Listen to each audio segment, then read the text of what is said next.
A dying man sits in the dust of a forgotten trading post, blood seeping through his shirt, waiting for the darkness to take him. He's made peace with it until a barefoot child emerges from the shadows and asks if he wants to meet her mother. He should say no. He should send her away. But when her small hand reaches for his, something inside him, something he thought died years ago on a battlefield soaked in screams, stirs back to life. He doesn't know it yet, but this little girl is about to save him. Or destroy him. Maybe both. If you're ready for a story about broken people, second chances, and the kind of love that doesn't announce itself but grows in silence, stay with me until the end. Hit that like button and drop a comment telling me what city you're watching from. I want to see how far this story travels. The trading post smelled like tobacco, old leather, and the kind of failure that settles into wood over decades. Jonah Hale sat against the outer wall, his back pressed to sun-bleached planks, his right shoulder throbbing with an infection he could feel spreading through his veins like whiskey through water. The wound had started clean, a bullet graze from a skirmish 3 weeks back that should have healed by now. But infection didn't care about should. It cared about dirt, neglect, and the fact that Jonah had been riding hard with no supplies and less hope. He'd stopped here because his horse had stopped first. The animal knew before Jonah did that they weren't going any further today. Maybe not ever. The sun was setting over the Colorado frontier, painting the sky in shades of burnt orange and deep purple. Beautiful in the way that endings often are. Jonah had seen enough sunsets to know that beauty didn't mean mercy. It just meant the day was done with you. He closed his eyes and let his head fall back against the wall.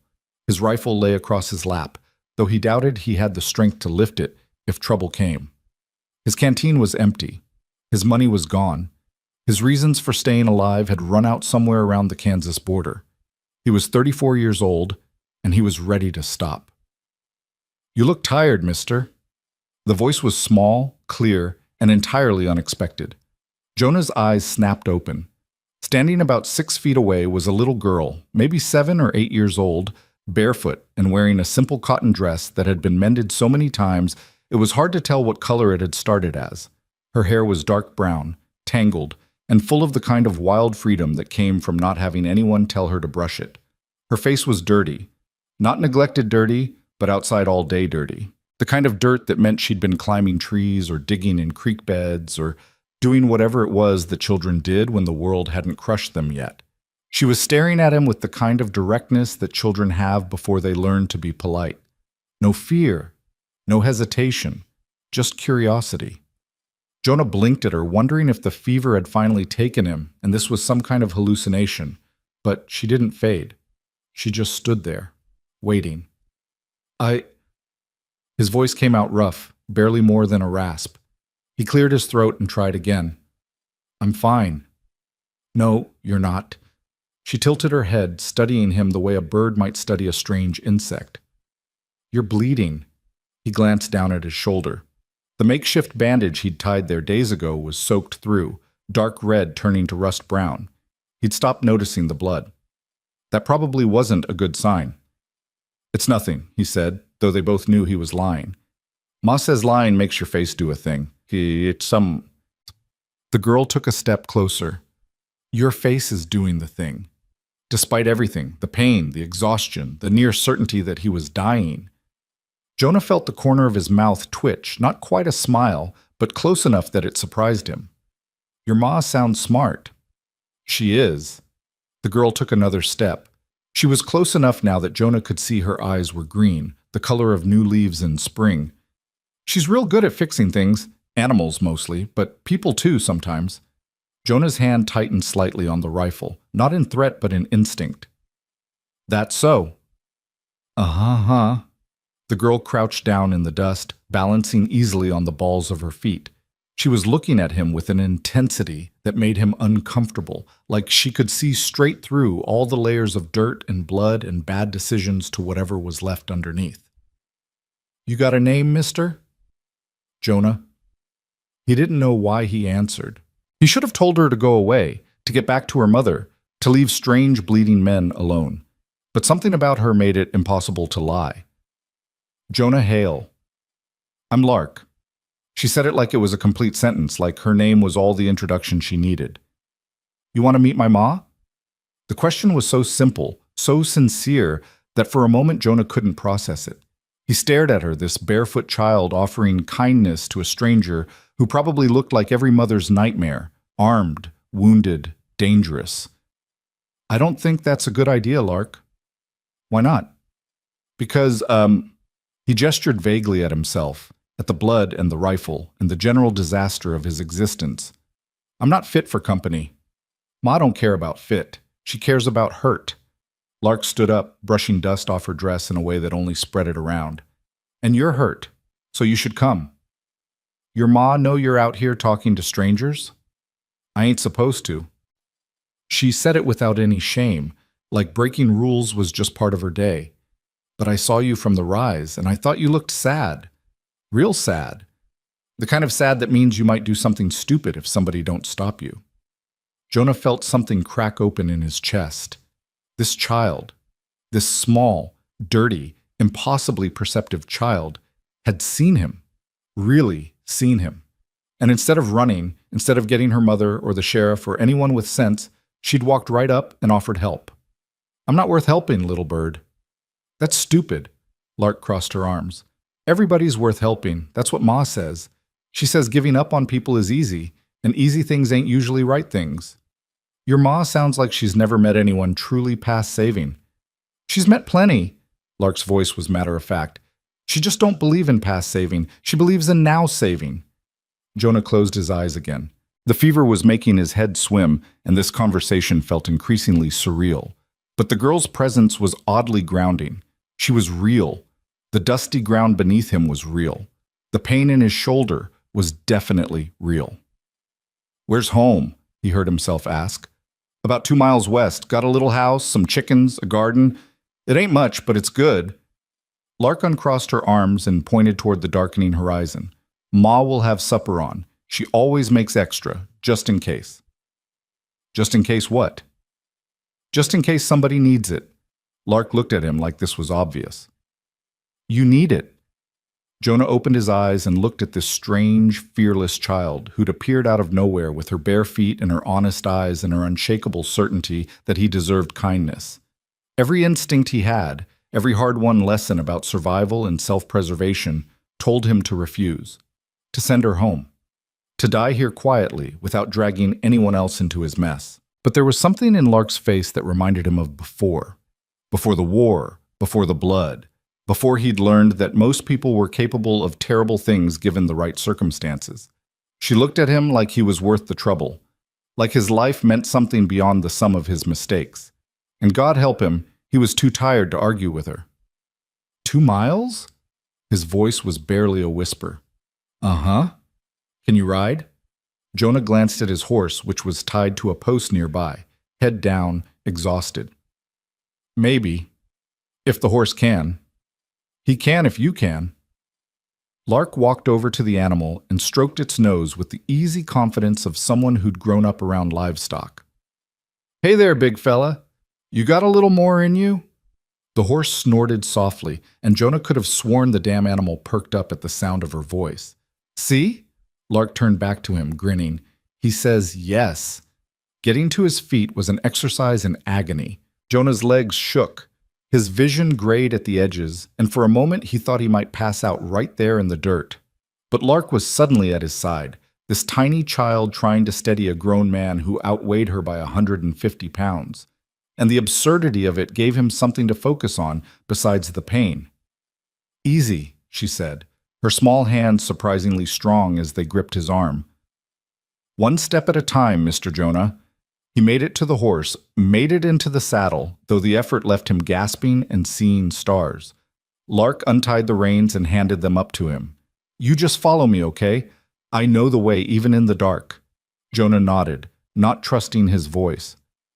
Lark started walking, and the horse followed without Jonah having to do anything. He held the saddle horn with both hands, focusing on staying upright, on breathing, on not falling off and humiliating himself in front of a child who decided he was worth saving. The landscape rolled by in waves of gathering darkness. The Colorado frontier was beautiful and brutal in equal measure. vast stretches of nothing interrupted occasionally by something. Scrub brush, rocks, the skeletal remains of trees that had given up on life years ago. The sky above was enormous, stars beginning to prick through the purple black like holes in a curtain. Lark walked ahead of him, bare feet making no sound on the hard-packed earth. She didn't look back to check if he was following. She just trusted that he was. That kind of trust felt dangerous, and Jonah wanted to tell her so, wanted to explain that trust got you killed, that faith in strangers was how you ended up in a shallow grave somewhere. But he didn't say anything. He just followed. After what felt like hours but was probably only 20 minutes, Lark stopped and pointed. There. Jonah looked up and saw it, a small structure built low to the ground, barely distinguishable from the earth around it. It wasn't a traditional house. It looked like it had been dug into a hillside and built out from there.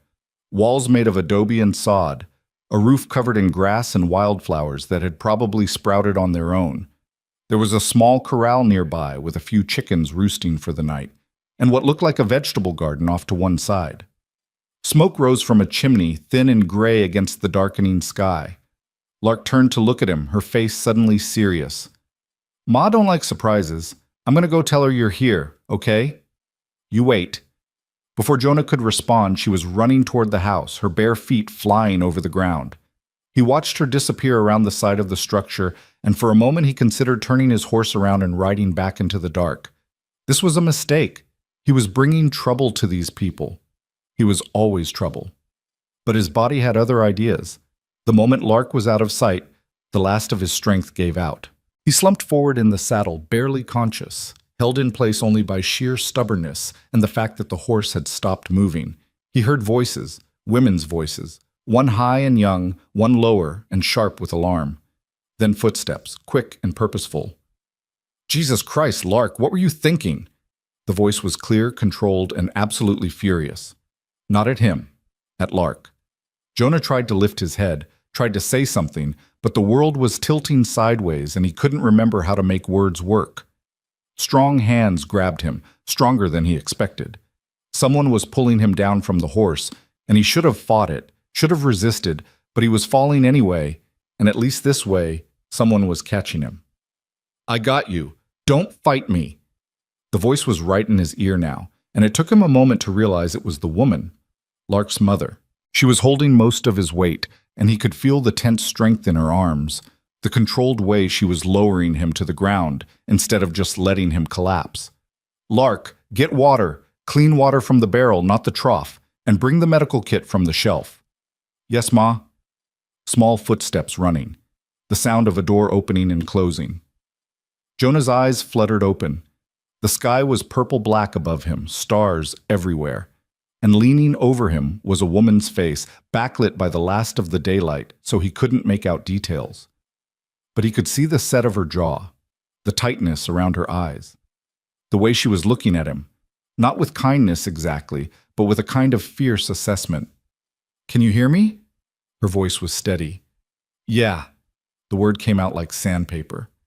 Good. You're burning up. That shoulder's infected. How long?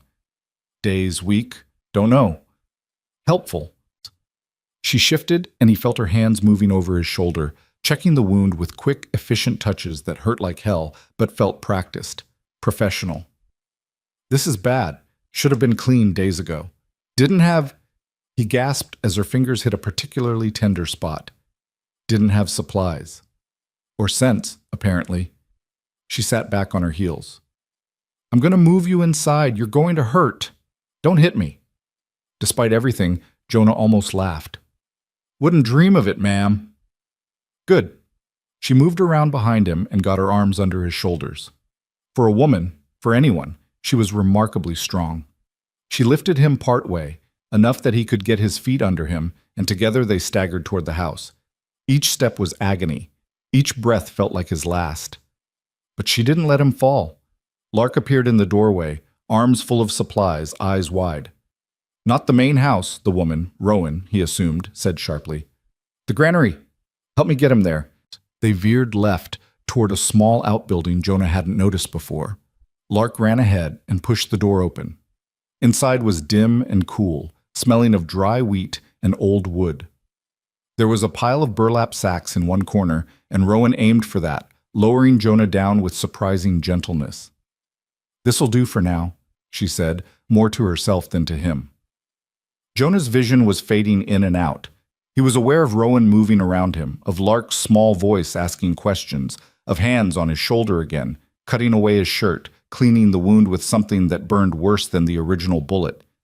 He might have screamed. He wasn't sure.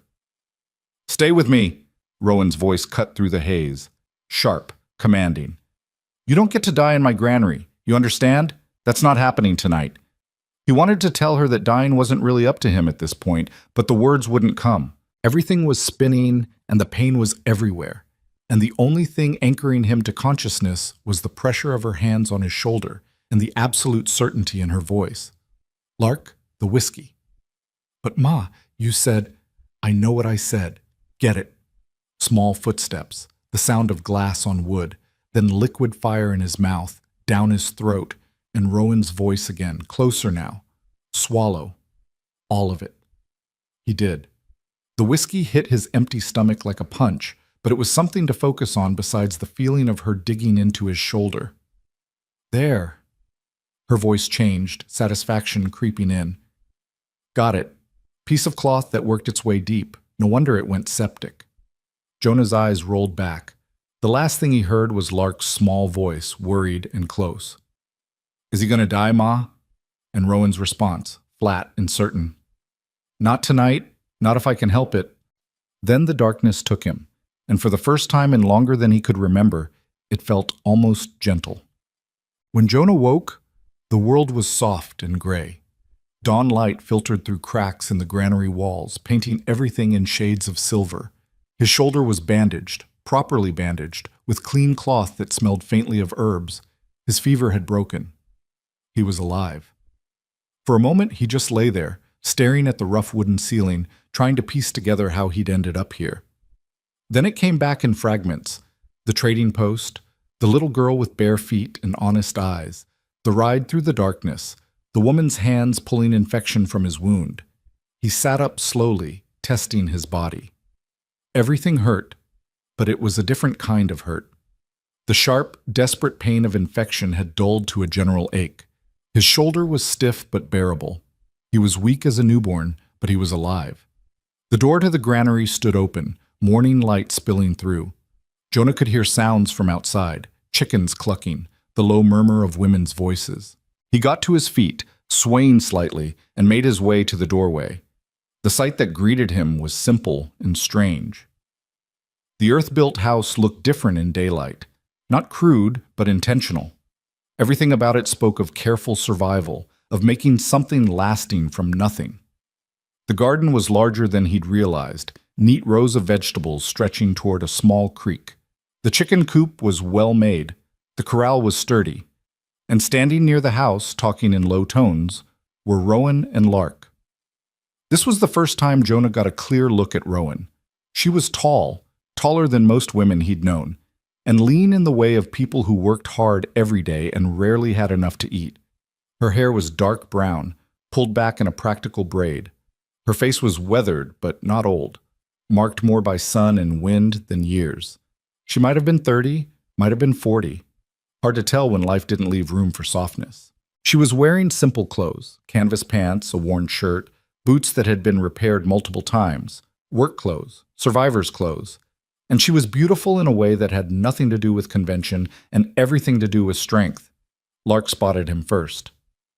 "Ma, he's up!" Rowan's head turned sharply. Her eyes, light brown, almost gold in the morning sun, locked onto Jonah with an intensity that made him want to step back into the granary. But he held his ground. She crossed the distance between them in long, purposeful strides, stopping a few feet away. Close enough to talk. Far enough to run if needed. "How's the shoulder?" Her voice was the same as he remembered. Controlled, careful, giving nothing away. "Better. Thank you for—" "Don't." She held up a hand. "Don't thank me yet. You're not out of danger. That infection could come back if you're not careful." "I understand." "Do you?" She tilted her head, studying him the way Lark had the night before, but without any of the child's warmth. Because from where I'm standing, you don't look like a man who's been careful about much of anything. Jonah had no response to that. She was right. Rowan crossed her arms. Here's how this works. You stay in the granary, not the house. You don't come near the house unless I say so. You eat what we can spare, which won't be much. You rest until you can ride, and then you leave. Are we clear? Yes, ma'am. And you don't talk to Lark unless I'm present. I don't know you. I don't know what you are or what you've done. And I won't risk my daughter on assumptions. The words stung, but Jonah understood them. More than that, he respected them. This woman had already taken a huge risk bringing him here. She didn't owe him trust. I wouldn't harm a child. The words came out harder than he intended. Whatever else I am, I wouldn't do that. Men say a lot of things. Rowan's expression didn't change. I care about what they do. So you'll stay away from her, understood? Understood. Good. She turned to leave, then paused and looked back. Your horse is in the corral. I gave him water and feed. Seemed like the least I could do since he carried you here. Thank you. Thank him. He's the one who did the work. She started walking toward the house, then called over her shoulder without looking back. Breakfast in an hour. Lark will bring it to you. Don't try to come to the house. Yes, ma'am. She disappeared inside, and Jonah was left standing there, weak and uncertain, in a place he didn't belong. Lark lingered near the garden, watching him with those knowing green eyes. When she caught him looking, she smiled, small but genuine. Then she followed her mother inside, and Jonah was alone with the chickens in the morning and the strange, disorienting feeling that for the first time in years, someone had chosen to let him live. He didn't know what to do with that, so he did what he always did when life confused him. He went back to the granary, sat down on the burlap sacks, and tried to figure out how to deserve the second chance he'd been given. Outside, the sun climbed higher. The chickens clucked and fussed. Somewhere in the distance, a crow called out, harsh and lonely. And in the quiet of that morning, Jonah Hale, soldier, drifter, man who'd given up, began the slow, painful work of staying alive. The first 3 days passed in a haze of fever dreams and forced stillness. Jonah spent most of his time in the granary, drifting between sleep and something that wasn't quite waking, while his body fought the last remnants of infection. Lark brought him food twice a day, always at arm's length, always with Rowan watching from a distance like a hawk studying a snake. The meals were simple. Cornbread, beans, sometimes a piece of salt pork so small it barely counted as meat, but it was more than he deserved, and he ate every crumb. He tried to thank Rowan on the second day when she came to change his bandages. She worked in silence, her hands efficient and impersonal, treating his shoulder the way she might treat a wounded animal, with care but without attachment. Ma'am, I appreciate, save it. She didn't look up from her work. You can show appreciation by healing fast and leaving faster. After that, Jonah stopped trying to talk to her. On the fourth morning, he woke before dawn with clarity he hadn't felt in weeks. The fever was gone. His shoulder still ached, but the pain was manageable, almost ignorable. He sat up and realized with something close to surprise that he was hungry, actually hungry, not just empty. His body wanted to live again. He stood slowly, testing his balance. Steady enough. He walked to the granary door and looked out at the pre-dawn darkness. The house was dark. Everyone still sleeping. The chickens were quiet. The world was holding its breath before sunrise. Jonah stepped outside. The air was cool and clean, carrying the smell of sage and distant rain. He walked to the corral where his horse stood dozing and stroked the animal's neck. "We're alive, old man," he whispered. "Somehow we're still alive." The horse snorted softly, unimpressed. Movement caught Jonah's eye. He turned and saw Rowan emerge from the house carrying a bucket. She froze when she saw him, her whole body going tense. In the gray pre-dawn light, he could see her hand move instinctively toward her belt, where a knife hung in a leather sheath. "Just checking on the horse," Jonah said quickly, raising his hand slightly. Nothing else. Rowan stared at him for a long moment, then seemed to force herself to relax. "You're up early." "Couldn't sleep." "Fever gone?" "Yes, ma'am." She nodded once, then walked past him toward the well without another word. Jonah watched her lower the bucket, heard the distant splash, saw her pull it back up with the kind of practiced strength that came from doing this every single day for years. She filled her bucket and started back toward the house, then paused. "Your shoulder needs checking. Come to the house after breakfast." It wasn't an invitation. It was an order.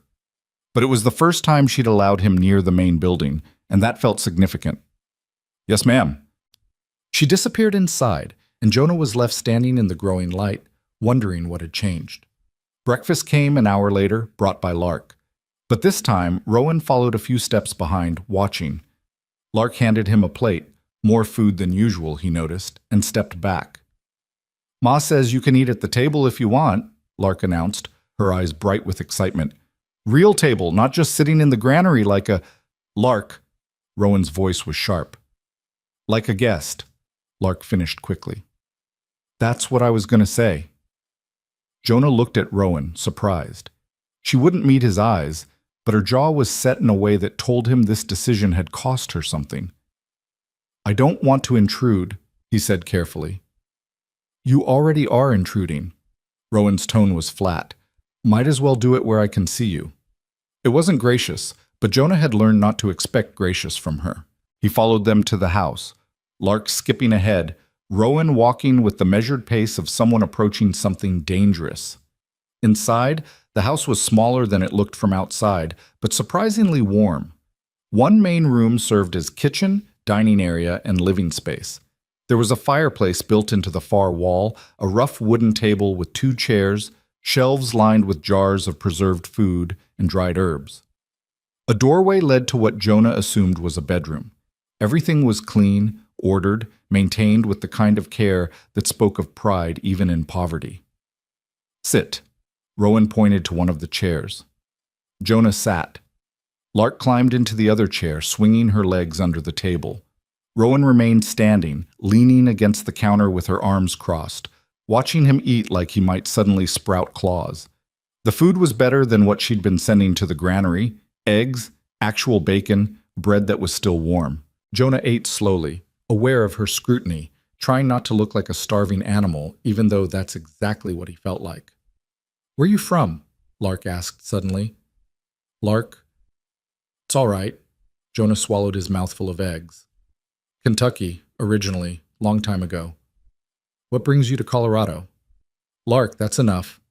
"I'm just asking, Ma. You said we could talk to him if you were here." Rowan's jaw tightened, but she didn't contradict this.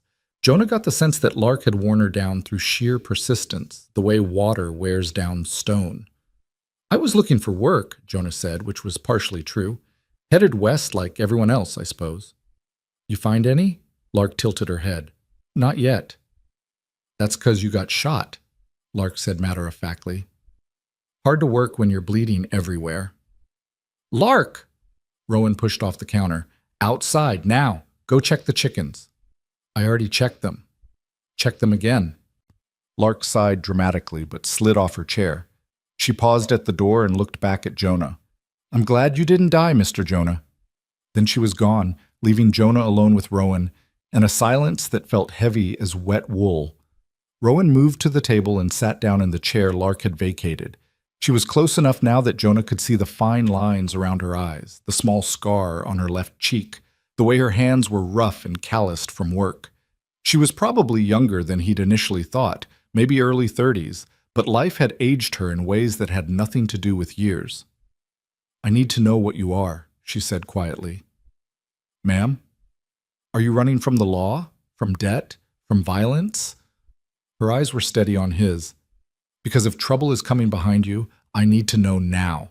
I've got a child to protect." Jonah set down his fork. "No law, no debt collectors, no one's looking for me." "Then why were you bleeding at a trading post in the middle of nowhere?" He considered lying, considered telling her some story about bandits or accidents or bad luck, but something in her face told him she'd know. And after what she'd done for him, she deserved better than lies. "I was in a skirmish. Settlers and cattlemen fighting over water rights about 30 miles east of here. I tried to mediate, and someone decided shooting was easier than talking." "You're a mediator?" She sounded skeptical.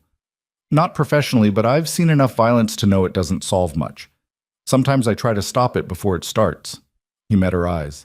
Sometimes that works. Sometimes it doesn't. Rowan studied him for a long moment. You carrying anything besides that rifle? A pistol. Knife. That's all. Army? The question hit him like a physical blow. He must have flinched because Rowan's expression sharpened. That's a yes, she said. Long time ago. Different life. Army don't leave you. Her voice had gone cold. It's in how you stand, how you move, how you watch doorways. She leaned back in her chair. What were you? Cavalry? Infantry? Does it matter? It does to me. Jonah took a breath. Cavalry? 8th Regiment. I was discharged in 72. Discharged or deserted? Discharged. Honorably, if that means anything. It doesn't. Rowan stood abruptly. My husband died in an army camp. Did you know that? Jonah's stomach dropped. No, ma'am, I didn't. Fort Robinson, 1876. Her voice was hard as stone. Cheyenne breakout. They said it was a battle, but it wasn't.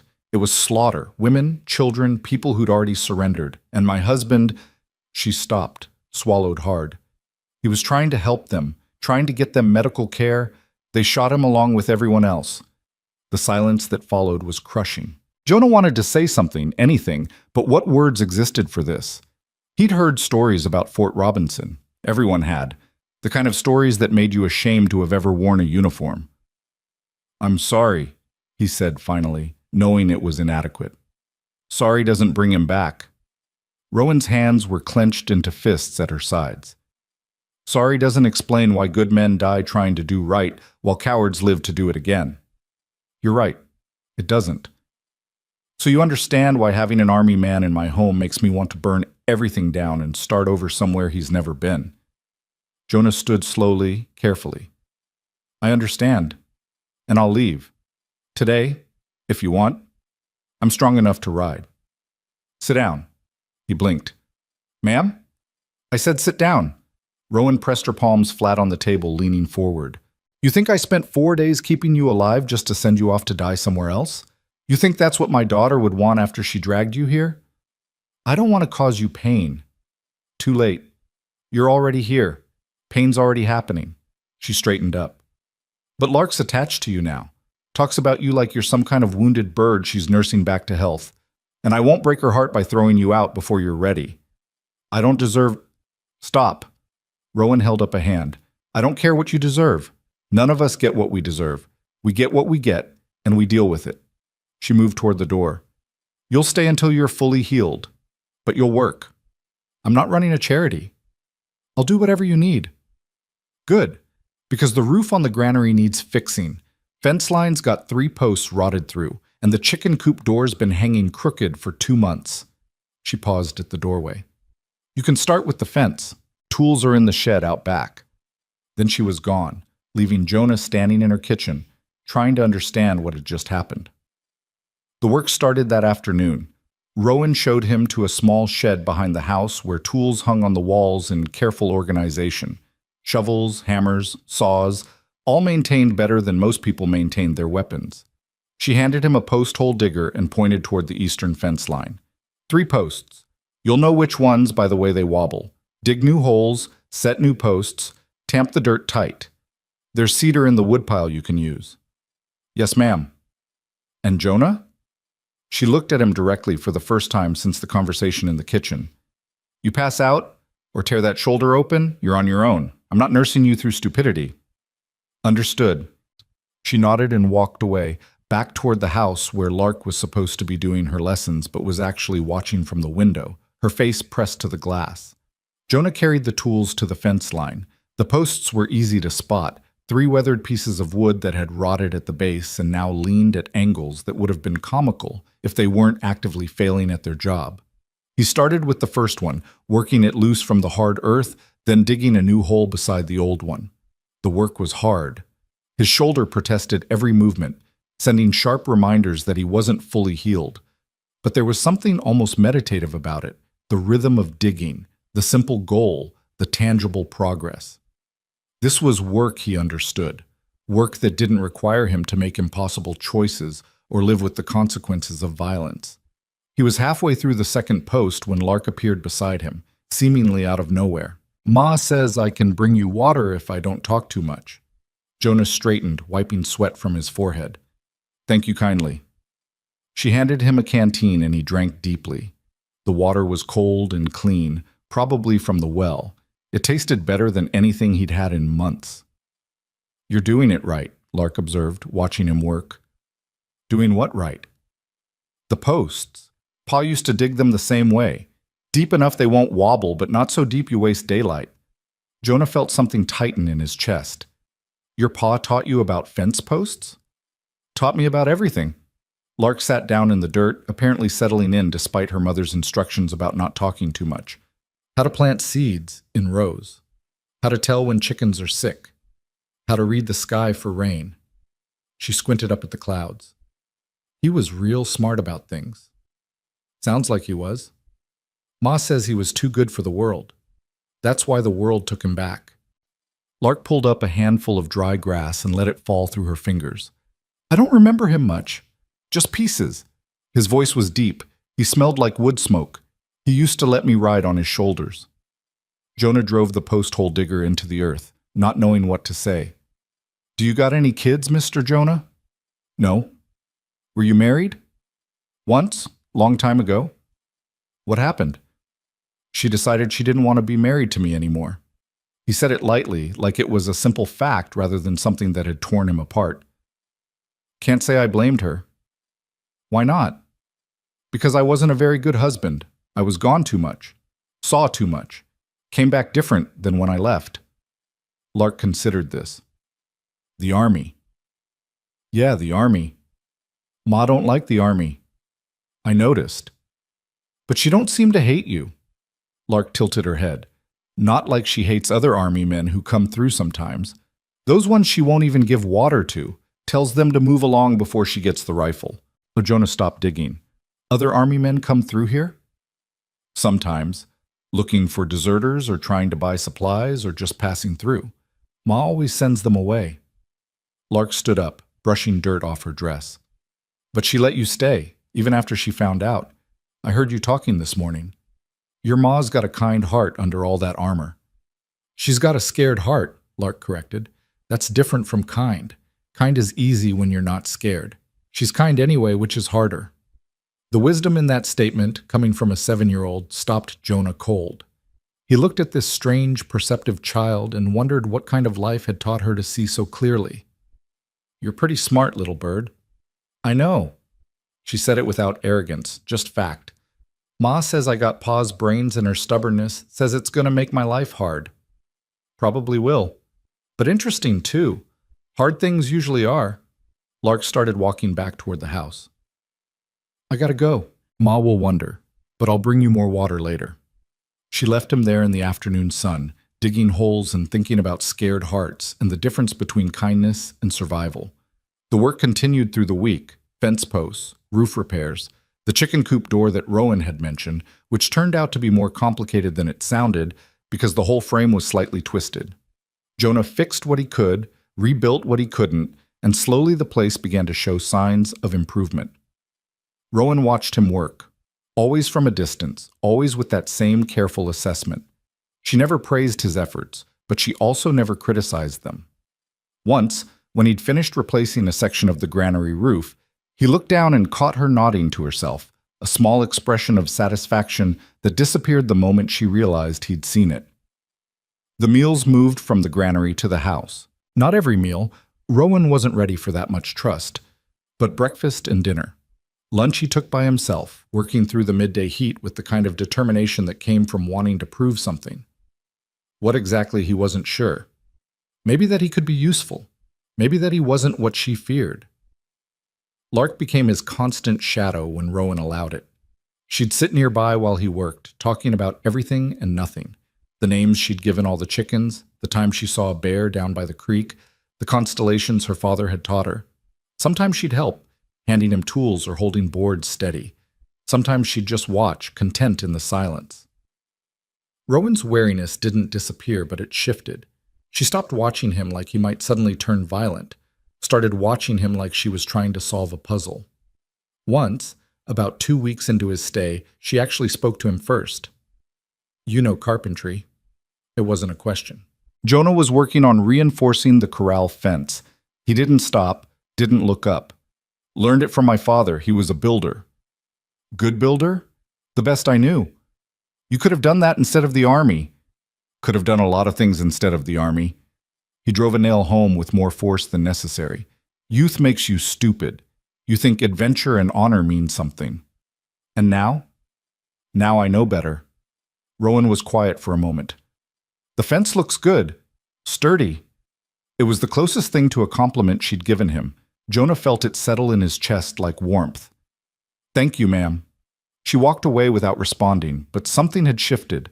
Some small wall had come down, and neither of them acknowledged it directly, but they both felt it.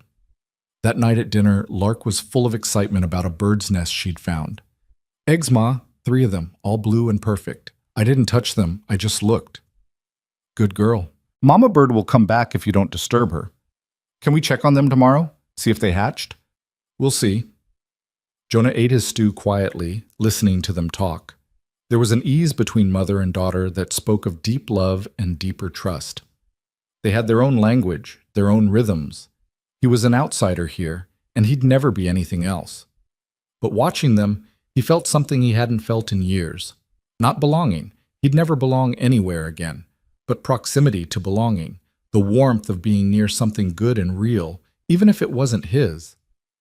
After dinner, Rowan sent Lark to bed and started cleaning the dishes. Jonah stood to help, but she waved him off.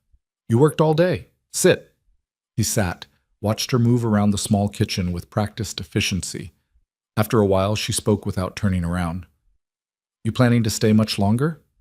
The question hit him harder than it should have. "I can leave whenever you want me to." "That's not what I asked." Jonah chose his words carefully. "I'm healed enough to travel, and I've imposed on your hospitality long enough." Rowan turned, drying her hands on a cloth. "You've earned your keep, more than earned it. The place looks better than it has in years." "Just trying to pay my debt." "You don't owe me anything. I made a choice to help you. That was mine, not yours." She leaned against the counter. "But Lark's gotten attached, and I need to know if you're the kind of man who'll disappear one morning without a word, or if you'll have the decency to say goodbye." "I would never do that to her." "You say that now." "I mean it." Jonah met her eyes. "Whatever you think of me, I wouldn't hurt that child. Not by leaving silent, not any way." Rowan studied him for a long moment. "My husband used to say you could tell a man's character by what he did when no one was watching." "I've been watching you, Jonah. When you thought I wasn't looking. When you thought it didn't matter. And I've seen you fix things that didn't benefit you. Gentle with the animals. Patient with Lark even when she's being tiresome. She's never tiresome." Spoken like someone who doesn't live with her constant questions. But there was warmth in Rowan's voice now. "Point is, I've been waiting for you to show me who you really are. Waiting for the mask to slip." "And?" "And either you're the best liar I've ever met, or you're actually decent under all that sadness you carry around." Jonah didn't know what to say to that. No one had called him decent in years. He wasn't sure he believed it himself. "I've done things I'm not proud of," he said finally. "Things that keep me awake at night. Being here, working with my hands, helping in small ways. It doesn't erase any of that. I'm not asking for erasure. I'm asking for honesty." Rowan crossed her arms. "Are you dangerous?" "Yes." She blinked, clearly not expecting that answer. "I know how to hurt people," Jonah continued, "how to kill them efficiently. I spent years learning that trade, and there's a part of me that will always know how." He looked down at his hands, scarred, calloused, capable of violence. "But I choose not to. Every day I choose not to. That's the best I can offer." Rowan was quiet for so long that Jonah thought he'd lost whatever fragile trust they'd been building. Then she nodded slowly. "All right." "All right?" "All right, you can stay, if you want to. Not in the granary. That's ridiculous at this point. There's a small room off the side of the house. Used to be storage. You can clean it out, make it livable." She held up a hand before he could respond. "You'll keep working, keep earning your place. And if I ever feel like you're a threat to my daughter, you're gone. Understood?" Understood. Good. She turned back to the dishes. Now get out of my kitchen. I've got work to do.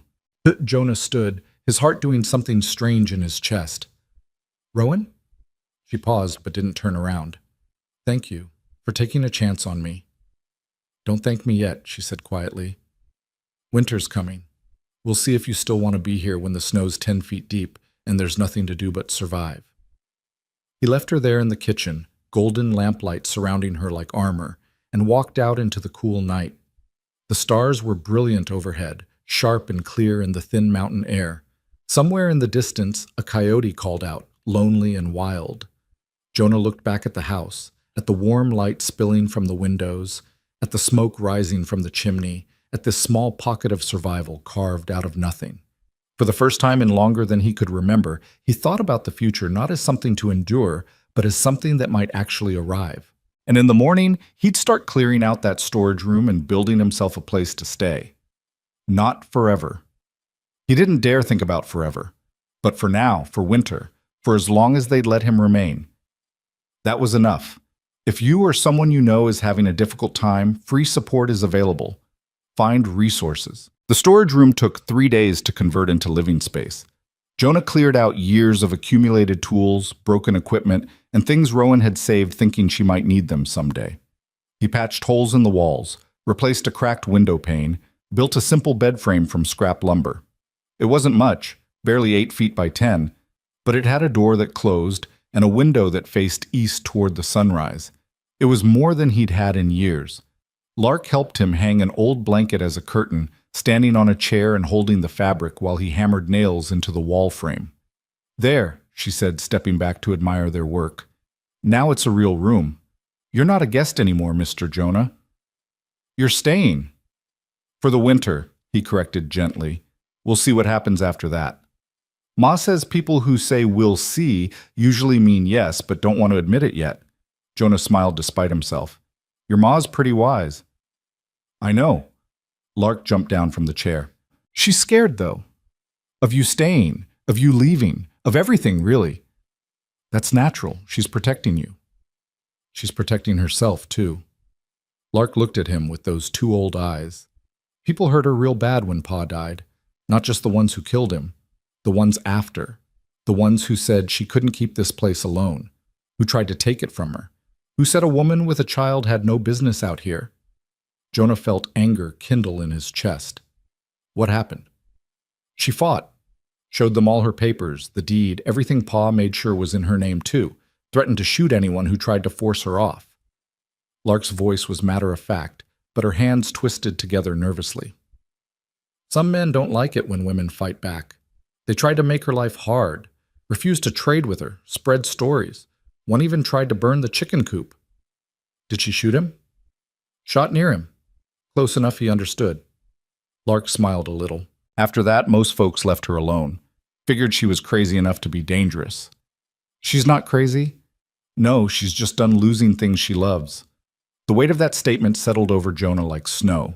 He understood it completely. That's what happened when life took everything. You stopped letting anything get close enough to take. October bled into November, and the work continued. Jonah repaired everything that needed fixing and invented projects for things that didn't. He built a better door for the root cellar, reinforced the well cover, constructed a windbreak on the north side of the house to help with the coming winter storms.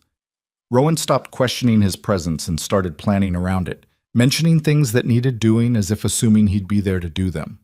The meals became communal without discussion. Breakfast, lunch, and dinner at the table, the three of them falling into a rhythm that felt almost like family. Almost, but not quite. There was still careful distance in how Rowan spoke to him, still walls she wouldn't let down. But there were moments, small cracks in her armor that let light through, like the evening she laughed at something Lark said, a real laugh that transformed her whole face and caught Jonah staring. Their eyes met across the table, and for just a second something passed between them. Recognition, maybe, or possibility. Then she looked away, the walls slamming back into place. Or the morning he found her struggling to move a heavy storage barrel, and he helped without asking permission. She didn't thank him, but later he found an extra piece of bacon on his dinner plate. Or the night Lark had a fever and Rowan sat up with her until dawn, And Jonah sat up too, keeping the fire going and making tea and being present in a way that said you don't have to carry everything alone. These moments accumulated like snow on a roof, each one adding weight to something neither of them wanted to name. The confrontation came on a cold November evening, when the sky was heavy with the promise of the season's first real snow. They'd just finished dinner and Lark was already asleep, exhausted from a day of chasing chickens and building elaborate stick forts near the creek. Jonah was helping Rowan clean up when she suddenly stopped, her hands gripping the edge of the wash basin. "I need to know something," she said, her voice tight. "All right. When you were in the army, when you were doing whatever it is you did," she turned to face him, "did you ever hurt anyone who didn't deserve it?" The question was a knife, sharp and precise. Jonah felt it slide between his ribs and lodge somewhere near his heart. "Yes," he said quietly. Rowan's face went pale. "Did you kill them?" "Some of them, not all, but yes." "Women? Children?" "No, never that. I swear to you, never that." Jonah's hands were shaking. "But I stood by while others did. I took orders I knew were wrong. I participated in actions that destroyed families, burned homes, scattered people who'd done nothing except exist in the wrong place at the wrong time." "Which people?" Her voice was barely a whisper now. Jonah closed his eyes. "Cheyenne, Arapaho, Lakota. Settlers who'd sided with them. Anyone the army decided was inconvenient." "You were at Sand Creek." It wasn't a question. Jonah's eyes snapped open. "No, I was never at Sand Creek. That was 64 before my time. But I was at places like it, smaller massacres that didn't make the newspapers, quiet violence that the government preferred to keep quiet." Rowan's hands had gone to her throat, like she was trying to hold something in. "My husband died trying to stop that violence. He was a medic, assigned to Fort Robinson. When the Cheyenne broke out, when they tried to escape rather than die of starvation and disease in that hellhole, he tried to help them. He gave them medicine, blankets, told them where the patrols were." Her voice broke. "They caught him, court-martialed him for treason, shot him in front of everyone as a lesson." "Rowan, don't." She held up a hand. "Don't you dare say you're sorry again. Sorry is worthless. Sorry doesn't change what happened. Sorry doesn't bring back good men or undo what monsters did." "You're right, it doesn't." "Were you there? At Fort Robinson during the outbreak?" "No, I was discharged by then, but I knew men who were. I heard the stories." Jonah's voice was raw. "And I knew men like your husband, good men who tried to do the right thing in a system designed to crush anything right. Most of them didn't survive either." "But you did." Rowan's eyes were blazing now, tears streaming down her face. "Men like you, who followed orders, who did the violence, you survived. While men like him, who tried to stop it, who tried to help, they died." "I know." "That's not fair." "No, it's not." "Then why?" She was shouting now, all the grief and rage she'd been holding for years pouring out like blood from a wound. "Why do people like you get to live? Get to come here, to my home, to eat at my table, to smile at my daughter? Why do you get second chances when he got a bullet?" Jonah had no answer. There was no answer. The universe didn't deal in fair. It dealt in random cruelty and inexplicable survival, and trying to find meaning in who lived and who died was like trying to hold water in your bare hands. "I don't know," he said finally. "I've asked myself that question every day since I left the army. Why I'm alive when better men are dead. Why I get to keep breathing when I don't deserve it." "You don't deserve it." Rowan's voice was vicious now, every word designed to wound. "You don't deserve my kindness, my daughter's affection, a warm place to sleep. You deserve to die alone in the dirt like you almost did." "You're right." "Then why are you still here?"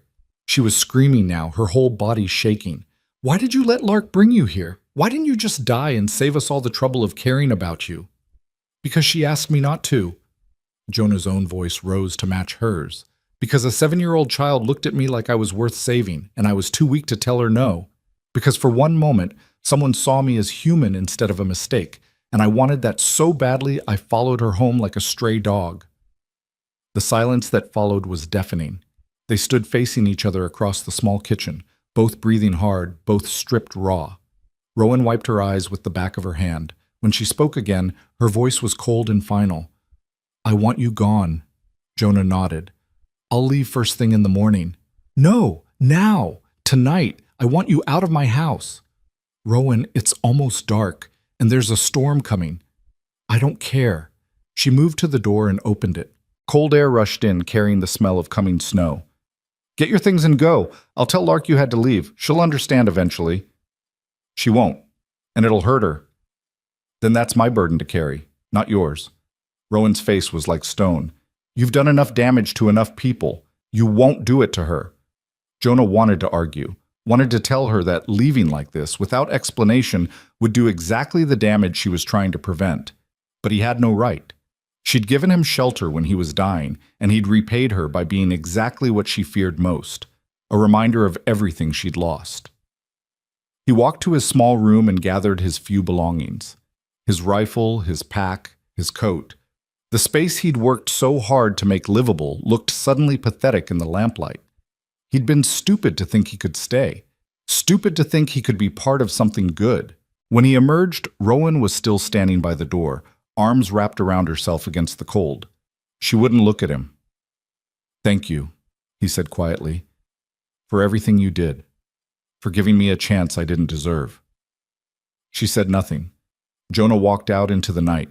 The temperature had dropped dramatically, and the wind was picking up, carrying ice crystals that stung like tiny knives. His horse was in the corral, and he moved through the darkness to saddle the animal. His shoulder ached in the cold, a reminder that he wasn't fully healed, that riding into a storm was probably going to kill him. But dying alone in a blizzard seemed appropriate somehow. Poetic justice for a man who'd spent his life dealing death. He'd just finished tightening the cinch when he heard the door to the house open again. He turned, hoping irrationally that Rowan had changed her mind. But it was Lark who came running out, barefoot and in her nightgown, her face panicked. "Mr. Jonah, you can't go. There's a storm coming." "I know, little bird, but your ma wants me to leave and I have to respect that." "But you'll die out there." Lark grabbed his arm, her small hands surprisingly strong. "Please don't go, please. I'll talk to Ma. I'll make her understand. Lark, get back inside." Rowan's voice cut through the wind. "No, not until he promises to stay." Lark looked up at Jonah with tears streaming down her face. "You promised you wouldn't leave without saying goodbye. You promised." "I'm saying goodbye now, aren't I?" Jonah knelt down to her level. "Listen to me. Your ma's right. I'm not good for you. I'm not good for anyone. And the best thing I can do is leave before I hurt you worse." "You're not hurting me. You're helping. You fixed everything. You made Ma smile again." "Lark, I mean it. Inside right now." Rowan was coming toward them now, moving fast. But Lark wasn't listening. She wrapped her arms around Jonah's neck and held on tight. "Don't go. Please don't go. I need you here. We need you here." Jonah gently untangled her arms and stood up. "You don't need me. You've got your ma, and she's the strongest person I've ever met. She'll take care of you better than I ever could." He turned to his horse before he could see the hurt in Lark's eyes, before he could change his mind. He swung up into the saddle, and the animal shifted nervously under him, sensing the storm. "Jonah." Rowan's voice stopped him. She was standing a few feet away, Lark pressed against her side, both of them looking up at him. "I meant what I said. You need to leave." "I know. But don't die out there. That's not—" She stopped, struggling with something. "Just find shelter, survive the storm, then keep going." It was the closest thing to care she could offer, and Jonah understood what it cost her. "I will. Thank you." He turned his horse toward the darkness and urged it forward. Behind him, he could hear Lark crying and Rowan's low voice trying to comfort her. The sound followed him out into the empty land like a ghost. The storm hit within an hour. What had started as light snow became a wall of white, wind-driven ice that made it impossible to see more than a few feet ahead. Jonah pulled his coat tighter and let the horse pick its way forward, trusting the animal's instincts more than his own rapidly failing judgment. He should have felt angry, should have felt betrayed or hurt, or something other than this hollow acceptance. But he understood Rowan's rage. It was justified. He was a living reminder of a system that had destroyed her life, and no amount of fence mending or kindness to her daughter could change that. The temperature continued to drop. Jonah's hands were numb inside his gloves, his face raw from the wind. He needed to find shelter soon or he really would die out here. He looked around for anything, a rock outcropping, a grove of trees, an abandoned structure, but the storm had turned the world into a featureless white void. Then he heard it. Faint, almost lost in the wind, but unmistakable. A child's voice calling for help.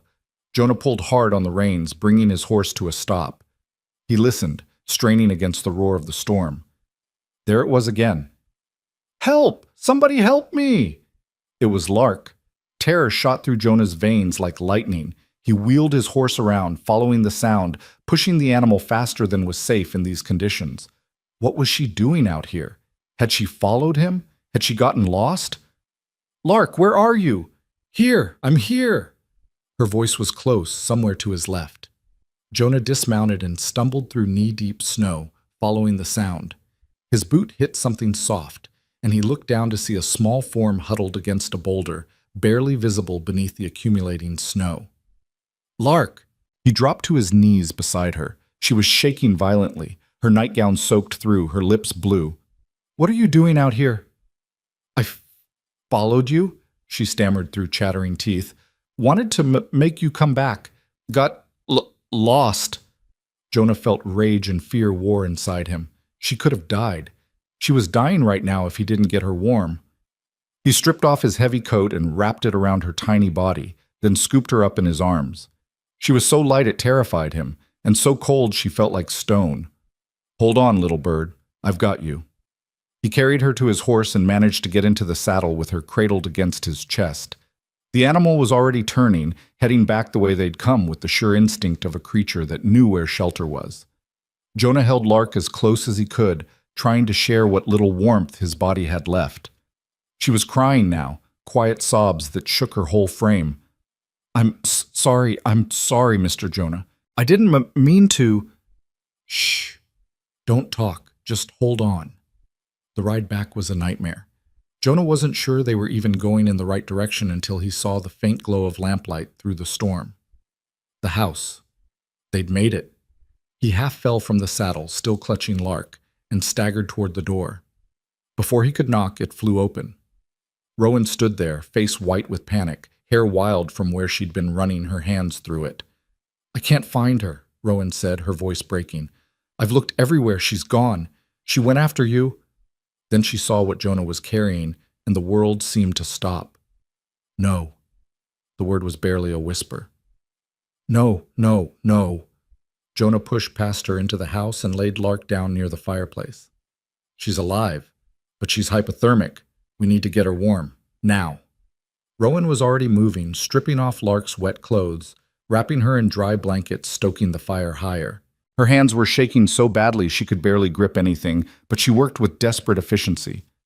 "Lark, baby, can you hear me?" Rowan's voice was raw.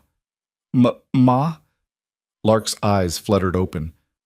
"I'm sorry, so sorry. Don't you apologize. Just stay awake, okay? Stay with me." Jonah boiled water for tea, found more blankets, did everything he could think of while Rowan held her daughter and willed warmth back into her small body. The minutes stretched into hours. Gradually, painfully, Lark's shivering lessened. Her color improved, her breathing steadied. She fell asleep sometime past midnight, exhausted but alive. Rowan sat on the floor beside her, one hand on Lark's chest to feel it rise and fall, tears streaming silently down her face. Jonah stood across the room, soaked through from the storm, shaking from cold and adrenaline and the horrible knowledge that Lark had almost died because of him. Because Rowan had sent him away and Lark had tried to bring him back, and the storm had nearly killed them both. "I'm sorry." His voice was rough as gravel. "I should never have. You saved her." Rowan looked up at him, her eyes red and swollen. "If you hadn't hurt her, if you hadn't gone back, if I hadn't been here in the first place, she wouldn't have been out there. If you hadn't been here, she'd be dead right now." Rowan stood up slowly, her legs unsteady. "You could have kept riding, could have saved yourself and left her to the storm. I would never. I know." She crossed the room to stand in front of him. "I know that now. I knew it before, but I was too angry to admit it, too scared of what it meant if you were actually good. I'm not good, Rowan. Everything you said earlier was true. No, you were a soldier who followed orders you regret. You did things you can't take back. But you're also the man who heard my daughter crying in a blizzard and rode straight back into hell to find her. Rowan's voice broke. You risked your life for her. At the cost of your own safety, your own survival, you chose her. Jonah didn't know what to say. The truth was, there hadn't been a choice. The moment he'd heard Lark's voice, everything else had ceased to matter. She's everything, he said simply. How could I not? Rowan made a sound that was half laugh, half sob. Then she did something that shocked them both.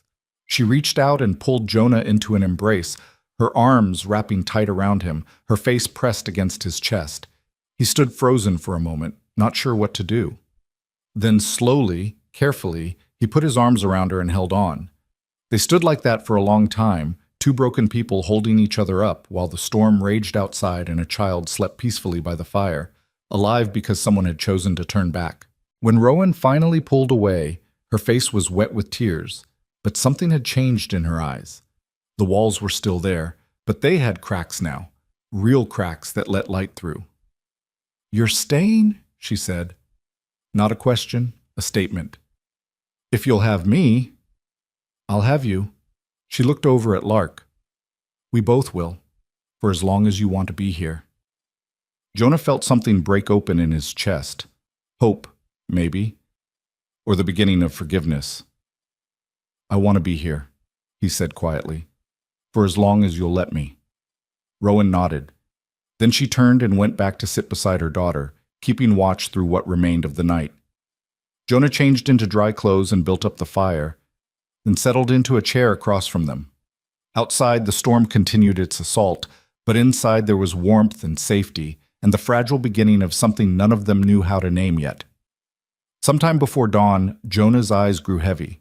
The last thing he saw before sleep took him was Rowan looking at him across the firelight, her expression soft and unguarded.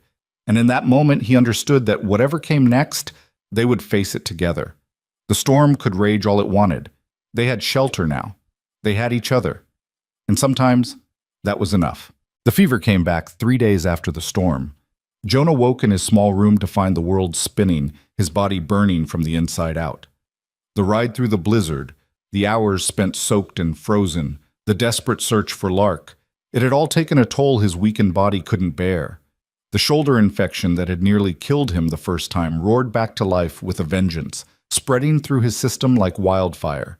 He tried to get up, tried to make it to the door, but his legs gave out and he collapsed halfway across the room. That's where Rowan found him an hour later when she came to check why he hadn't appeared for breakfast. No. Her voice was sharp with fear. Not again. You don't get to do this again. She got her arms under his shoulders and dragged him back to the bed with strength born of desperation. Her hands moved to his forehead, and he heard her curse softly at the heat radiating from his skin. Lark, she called out, bring the medical kit. And fresh water. Hurry! Jonah tried to speak, tried to tell her he was fine, but the words came out as nonsense. The room was tilting sideways, and Rowan's face kept blurring in and out of focus. Stay with me, she commanded, her hands already working to cut away his shirt. You hear me, Jonah Hale? You saved my daughter. You don't get to die 3 days later. That's not how this works. He wanted to tell her that death didn't care about fairness or timing, but the darkness was pulling at him, and it was easier to let go than to fight.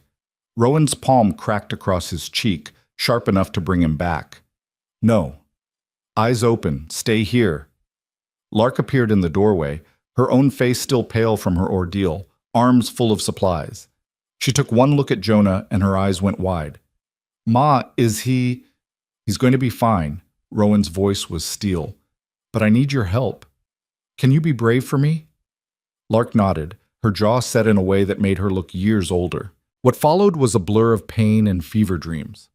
Jonah was dimly aware of Rowan cleaning the wound again, draining infection, packing it with herbs that burned like acid. He heard himself scream and felt strong hands holding him down. Heard Lark's small voice reading aloud from somewhere nearby, trying to distract him or herself, or maybe both of them. Time lost meaning. Sometimes it was day, sunlight streaming through the window.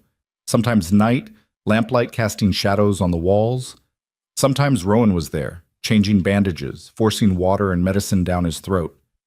Sometimes it was Lark, her small hand in his, talking about chickens and birds and anything except the fact that he was dying. Once, deep in the fever, he thought he saw his ex-wife standing in the corner, shaking her head sadly. Another time, his father appeared, disappointed as always. And once, just once, he saw the faces of people he'd harmed in the war, men and women whose names he'd never known, whose lives he'd helped destroy. They stood in a silent circle around his bed, not accusing, just watching, waiting to see if he'd join them. But every time the darkness tried to claim him, Rowan's voice cut through like a blade. No, not yet. Stay! And somehow, impossibly, he did. On the fourth day, the fever broke. Jonah opened his eyes to find weak winter sunlight filtering through the window. His body felt like it had been trampled by horses, but his mind was clear. The room was real. The pain was manageable. He was alive. Rowan sat in a chair beside the bed, her head tilted back against the wall, eyes closed. She looked exhausted, dark circles under her eyes, hair coming loose from its braid, clothes rumpled from days of constant care. But she was there. She'd stayed. "Rowan," he whispered, his voice barely audible. Her eyes snapped open immediately, and she leaned forward. "You're awake. Truly awake?" "Yeah." He tried to sit up and immediately thought better of it. "How long?" 4 days. 4 days of fever and infection, and you trying your damnedest to die on me." She stood and poured water from a pitcher, then helped him drink. Her hands were gentle, but her voice was rough. "Do you have any idea how stubborn you are? How many times I thought we'd lost you?" "I'm sorry." "Don't apologize. Just don't do it again." She set the cup down and pressed the back of her hand to his forehead. "Fever's gone. That's good. The wound's healing, but it's going to scar worse than before." "I've got plenty of scars. One more won't matter." "It matters to me." Rowan sat back down, and for the first time since he'd met her, she looked truly vulnerable. "You saved my daughter's life. If you died because of it, I don't know how I'd—" She stopped, swallowed hard. "I need you to understand something, Jonah. When I sent you away, when I said all those terrible things, I meant them. Every word was true. You were part of a system that killed my husband." "I know.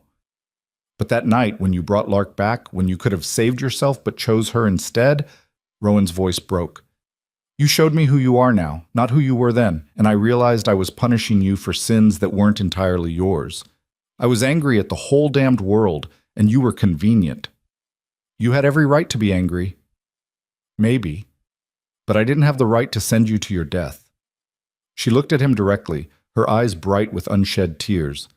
"These past 4 days, watching you fight to stay alive, I kept thinking about what you said, about choosing not to be violent every day, about trying to be better than what the war made you. I'm trying, that's all I can do." "It's enough." Rowan reached out and took his hand, her calloused palm warm against his. "More than enough. You're a good man, Jonah. Maybe you weren't always. Maybe you did things you can't forgive yourself for. But you're good now, and that's what matters to me."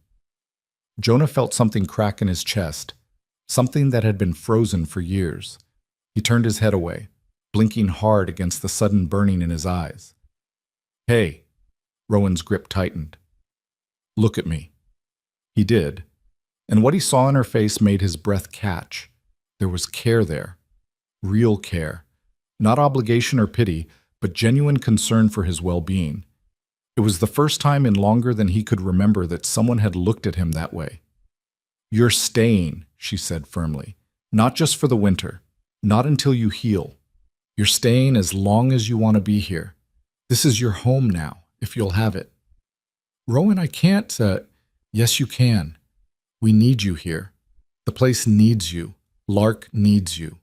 She paused, then added quietly, "I need you." The admission hung in the air between them, weighted with everything they hadn't said. Jonah searched her face, looking for doubt or uncertainty, but found only fierce determination. "I don't deserve this," he said finally. "None of us deserve what we get. We just decide what to do with it. Rowan stood, brushing off her pants in a gesture that was almost self-conscious. Now rest. You need to regain your strength. Lark's been worried sick, and she'll want to see you when you're up to it. Where is she? Outside, checking on the chickens for the 100th time today.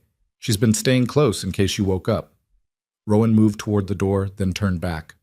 Thank you, Jonah, for coming back for her, for choosing her life over your own. I know I said it before, but I need you to really hear it. Thank you. Then she was gone, leaving Jonah alone with the winter sunlight and a feeling in his chest he barely recognized as hope. Recovery was slow and frustrating. Jonah's body had been pushed past its limits twice now, and it demanded payment. For days he could barely move without exhaustion overwhelming him. Simple tasks like walking to the table for meals left him winded and shaking, but Rowan was patient in a way he hadn't expected. She brought him food, changed his bandages, sat with him when the pain got bad and didn't say anything, just stayed. Her presence became a constant, steady thing, not smothering but anchoring. Lark visited every day, bringing stories and treasures, a smooth rock from the creek, a feather from a hawk, drawings she'd made of the three of them standing in front of the house. She'd talk for hours if Rowan let her, filling the small room with her bright chatter, and Jonah found himself looking forward to her visits more than anything else. One afternoon, about a week into his recovery, Lark climbed onto the bed beside him and got very serious. Mr. Jonah, I need to say something. All right, it's my fault you got sick again, because I followed you into the storm, because you had to save me. Her lip trembled. Ma says it's not, but I know it is. Jonah shifted so he could look at her properly. Lark, listen to me. What happened in that storm wasn't your fault. You're a child, you were scared, and you made a decision based on feelings, which is what children do. But you almost died. I almost died the first time I showed up here before you'd done anything at all. I was already broken, little bird.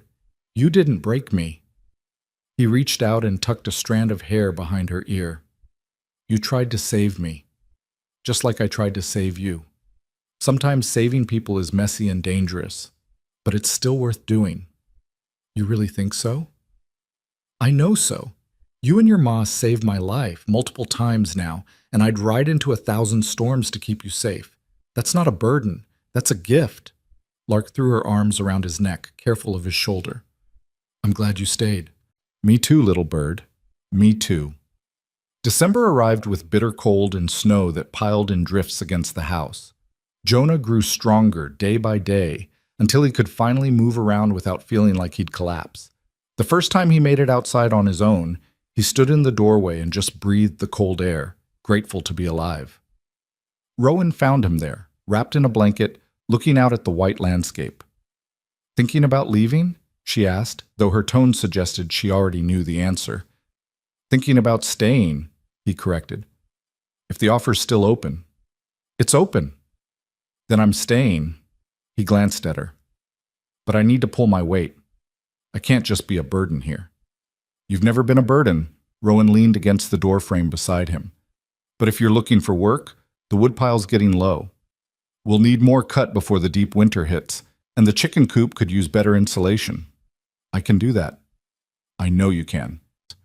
She was quiet for a moment, then added, I've been thinking about what happens after winter, about the future. Jonah's chest tightened. And I think we should plant more in the spring, expand the garden, maybe get some goats. This place could support more if we worked it right. She turned to look at him. With 2 adults working instead of just me, we could actually thrive instead of just surviving. You want me to stay past winter. I want you to stay, period. Rowan's voice was firm. I want to build something here, Jonah, not just for me and Lark, but with you, as partners, as family. The word hit him like a physical blow, family. He hadn't had family in so long he'd forgotten what it felt like to belong somewhere, to someone. I'd like that, he said, his voice rough. More than I can say. Rowan smiled, a real smile that transformed her whole face. Good. Then it settled. The days that followed fell into a new rhythm. Jonah worked on the woodpile when his strength allowed, cutting and splitting logs with methodical determination. Rowan worked on preserving what food they had, planning for the long winter ahead. Lark helped both of them, running between tasks with endless energy. In the evenings, they gathered around the fire. Sometimes Rowan would read aloud from one of her few books, battered volumes she'd treasured for years. Sometimes Lark would tell stories, wild tales about talking animals and magical forests. Sometimes they just sat in comfortable silence, each doing their own work, content in each other's presence. One night, about 3 weeks after Jonah's fever had broken, Rowan pulled out a small wooden box from a shelf. She opened it carefully, reverently, and removed something wrapped in cloth. "I want to show you something," she said quietly. Lark looked up from her drawing, curious. Jonah set aside the harness he'd been mending. Rowan unwrapped the cloth to reveal a pocket watch, old and silver, tarnished, but still beautiful. She held it like it was the most precious thing in the world. "This was my husband's," she said. "His father gave it to him. It's the only thing I have left of him besides memories." She opened the watch, and inside the cover was a small photograph, a young man with kind eyes and a gentle smile, holding a baby. "That's him with Lark, about 3 months before he died." Rowan's voice was steady, but her hands shook slightly. "His name was Thomas. He was good and brave and stupid enough to think he could change things from inside the system." Jonah looked at the photograph and felt the weight of the man's absence. "He looks like someone worth knowing." "He was." Rowan closed the watch carefully. "I've held on to this like a talisman. Like as long as I had it, part of him was still here. But I've realized something these past few weeks." She turned to Jonah, her eyes clear and certain. "He's not coming back. No amount of holding on to the past will change that. And I think—" She took a breath. "I think he'd want me to keep living. Really living, not just surviving. He'd want Lark to have a full life, with people who care about her. He'd want me to be happy." "You don't need my permission to be happy, Rowan." "I know, but I need to give myself permission. And I need you to understand what this means." She held out the watch. "I'm giving this to you." Jonah's eyes widened. "I can't—" "Yes, you can.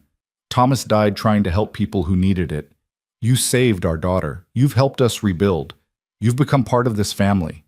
Rowan's voice was thick with emotion. "This watch represents the best parts of who he was. And I think you embody those same parts.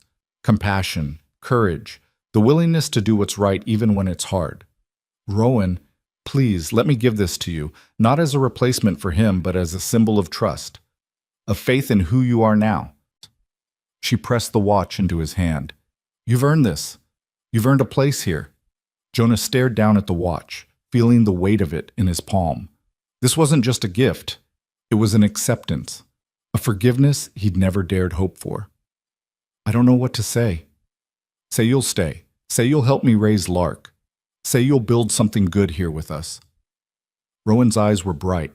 "Say you'll let yourself be happy." Jonah looked from the watch to Rowan to Lark, who was watching them both with wide eyes. This family, this broken, patched-together, miraculous family, wanted him. Not despite his past, but because of who he'd chosen to become. "I'll stay," he said, his voice breaking. "For as long as you'll have me, I'll stay." Lark let out a whoop of joy and launched herself at him, wrapping her arms around his waist. Rowan laughed, a sound of pure relief, and wrapped her arms around both of them. They stood like that for a long time. 3 people who'd all lost everything finding something new in each other. Outside, the wind howled and snow fell, but inside there was warmth and light, and the beginning of something that felt like healing. The winter deepened, and with it came challenges that tested them all. There were days when the cold was so bitter that just keeping the fire going was a full-time job. Days when food ran low and they rationed carefully, making every scrap count. Days when the isolation pressed down on them and tempers frayed, but they faced it together.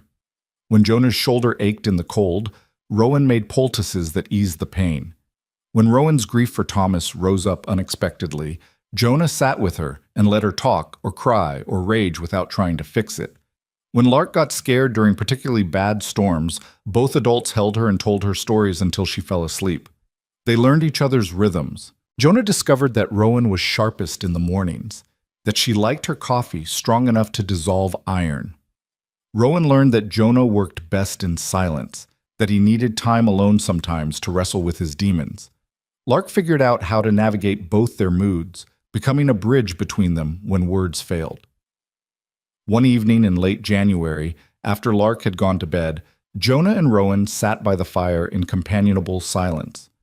Rowan was mending clothes and Jonah was carving a small wooden horse for Lark's birthday. "Can I ask you something?" Rowan said suddenly. "Always." "What made you say yes? That first night when Lark asked you to come with her. You could have sent her away, should have, probably. What made you follow her?" Jonah considered the question, turning the half-finished horse over in his hands. "Honestly, I was ready to die. I'd made peace with it. But then she looked at me like I mattered, like my life had value. And I'd been treated like I was worthless for so long that the simple act of someone seeing me as human..." He stopped, cleared his throat. "I followed her because for the first time in years someone asked me to live instead of telling me I should die." Rowan set down her mending. "I'm glad she asked. I'm glad you said yes. Even after everything? After I brought all my baggage to your door?" "Especially after everything." Rowan moved from her chair to sit beside him on the floor, close enough that their shoulders touched. "You came here broken, and instead of letting that brokenness poison you, you chose to heal. You chose to help. You chose us, every single day, even when I gave you every reason to leave." "You're not an easy woman to leave, Rowan." She laughed softly. "I'll take that as a compliment." They sat in silence for a while, watching the fire. Then Rowan did something that surprised them both. She reached over and took Jonah's hand, threading her fingers through his. "This okay?" she asked quietly. Jonah looked down at their joined hands, her fingers calloused from years of hard work, his scarred from violence and survival. Two damaged people holding on to each other in the darkness. "Yeah," he said, his voice rough with emotion. "This is more than okay." They stayed like that until the fire burned low. Two people who'd survived the worst life could throw at them, finding comfort in each other's presence. Neither of them said what they were both thinking, that this felt like more than friendship, more than partnership, that somewhere along the way, between the arguments and the healing and the shared struggles, something deeper had taken root. But words weren't necessary. The hand-holding said everything they needed to say. February arrived with a thaw, brief but welcome. The snow melted enough that they could check the fences, assess any winter damage, plan for the spring to come. Jonah and Rowan worked side by side, repairing what needed fixing, discussing what they'd plant, where they'd expand. Lark followed them everywhere, chattering about the birds returning, the ice on the creek breaking up, the first shoots of green she'd spotted in the garden. "It's coming back to life," she announced one morning. "Everything was dead and now it's alive again." Jonah caught Rowan's eye over Lark's head and they shared a smile. The child had no idea how right she was. Everything was coming back to life. The land, the animals, and the three people who'd chosen to stay alive together. That night, after Lark was asleep, Rowan came to Jonah's room and knocked softly on the doorframe. "You awake?" "Yeah, come in." She entered holding something wrapped in cloth. "I made you something, for staying, for choosing us." She handed him the bundle, and he unwrapped it to find a thick wool scarf, hand-knitted in shades of gray and brown. "I've been working on it at night, after Lark goes to sleep." Rowan looked almost shy. "I know it's not much, but it's perfect." Jonah ran his fingers over the careful stitches, each one representing hours of work. "Thank you." "There's something else." Rowan sat on the edge of his bed, her hands twisting together nervously. "I've been thinking about what comes next. After winter, after spring, after all of this. And I don't want you to leave, ever." She looked up at him, her eyes vulnerable in a way he'd rarely seen. "I know it's selfish. I know you might want to move on eventually, find your own place, live your own life. But I need you to know that this is your home for as long as you want it, not as a worker or a temporary guest, but as family, as someone who belongs here." Jonah felt his throat tighten. "Rowan, I'm not going anywhere. This is the first place I've belonged in over a decade. You and Lark, you're my family now, the only family I've got." "Good." She reached out and took his hand again, that gesture that had become natural between them. because I can't imagine doing this without you anymore. Any of it. They sat together in the quiet of his small room, holding hands like teenagers, neither of them ready to name what was growing between them, but both of them feeling it bloom. Outside, the winter wind whispered promises of spring, and inside, three people who'd survived the storm were learning, slowly and carefully, how to build something worth staying for. Spring came late to the Colorado frontier that year, but when it finally arrived, it came with a vengeance. The snow melted in rushing torrents, filling the creek to overflowing. The earth turned soft and workable, and everywhere Jonah looked, there were signs of life returning. Green shoots pushing through dead grass, birds building nests in the eaves, the world waking up from its long sleep. The first morning, warm enough to work outside without a heavy coat, Jonah and Rowan stood at the edge of the garden plot, surveying the winter damage and planning their strategy. "We'll need to expand it by at least a third," Rowan said, her hands on her hips. "With 3 of us to feed now, and if we want surplus for trade, we need more space. I can break new ground on the eastern side. Soil looks good there." Jonah crouched down and ran his fingers through the dirt. "Plant root vegetables in the new section. Potatoes, turnips, carrots, things that store well. And beans. Lots of beans." Rowan glanced at him, a smile playing at the corner of her mouth. "You remember what you said that first morning I let you in the house? About not deserving help?" "I remember." "You were wrong, and I'm glad you were wrong." She reached over and squeezed his hand briefly. "Come on, these beds won't dig themselves." They worked side by side through the morning, turning earth that had been frozen for months, breaking up clods, removing rocks and roots. It was hard labor, the kind that left muscles aching and hands blistered, but there was satisfaction in it. Every shovelful of dirt was an investment in their future, a statement that they planned to be here when harvest came. Lark appeared around midday with water and bread, her face bright with excitement. "Guess what I found?" "What?" Rowan straightened up, wiping sweat from her forehead. "Baby rabbits! A whole nest of them by the creek. They're tiny and perfect, and—" She stopped, reading her mother's expression. "I didn't touch them, Ma. I promise. I just looked." "Good girl. Mama Rabbit will take care of them better than we could." "Can we check on them sometimes? Make sure they're okay?" "We can check from a distance, but they're wild creatures, Lark. They're not ours to keep." Lark nodded solemnly, but Jonah could see the longing in her eyes. She had such a big heart, this child. She wanted to save everything, tend everything, love everything. It was a gift and a danger all at once. After she'd run off to play, Rowan turned to Jonah with a wry smile. "She gets that from Thomas. He was always bringing home injured animals, trying to nurse them back to health. Drove me crazy sometimes the way he cared so much about everything." "Sounds like someone else I know," Jonah said pointedly. Rowan laughed. "Fair enough.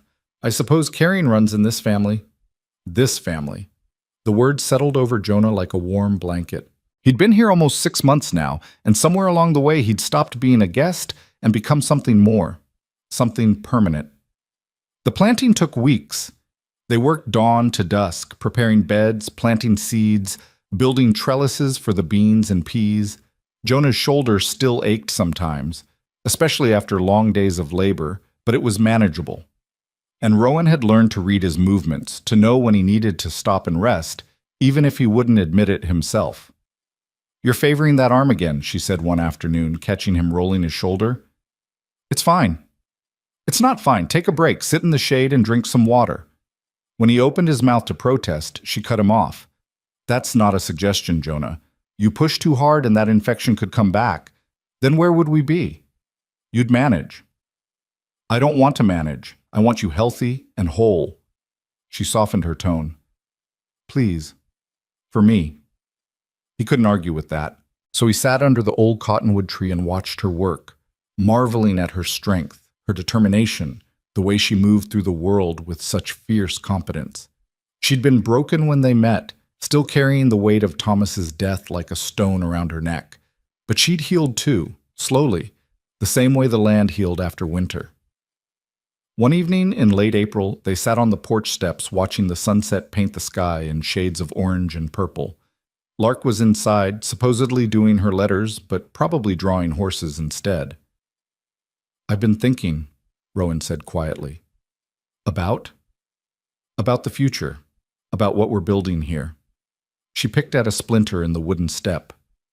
When Thomas died, I thought my life was over. Thought the best I could hope for was to survive long enough to raise Lark, to give her a chance at something better. I never imagined I'd want to actually live again. Jonah didn't say anything, just waited. He'd learned that Rowan needed space to work through her thoughts, to find the right words. But now, with you here, I find myself thinking about more than just survival. I think about expansion, about prosperity, about building something that could last generations. She turned to look at him, her eyes reflecting the sunset. I think about happiness. Real happiness, not just the absence of pain. You deserve happiness, Rowan. So do you. She reached over and took his hand, that familiar gesture that had become as natural as breathing. I need to tell you something, and I need you to really hear it. Jonah's heart started beating faster. I'm listening. I love you. The words came out simple and direct, no flourish or drama. I don't know exactly when it happened. Maybe it was when you rode back into that storm for Lark. Maybe it was all the quiet mornings working side by side. Maybe it was the day you let me give you Thomas's watch, and I saw you cry. But somewhere along the way, I fell in love with you, and I need you to know. The world seemed to stop. Jonah stared at her, this strong, beautiful, complicated woman who'd saved his life and then trusted him with hers, and felt something break open in his chest. I love you too, he said, his voice rough. I've loved you for months, but didn't think I had the right to say it. Didn't think someone like me deserved someone like you. Stop that. Rowan's voice was firm but gentle. Stop thinking you don't deserve good things. You've earned everything you have here. You've earned my trust, my daughter's love, and yes, my heart too. She leaned in and kissed him, soft and tentative at first, then deeper as he responded. It was their first kiss, and it tasted like dirt and sweat and promise. When they finally pulled apart, both of them were breathing hard. I've wanted to do that for weeks, Rowan admitted, her cheeks flushed. Why didn't you? Because I was scared. Scared you didn't feel the same way. Scared of dishonoring Thomas's memory. Scared of what it meant to open my heart again after swearing I never would. She touched his face gently. But I realized something.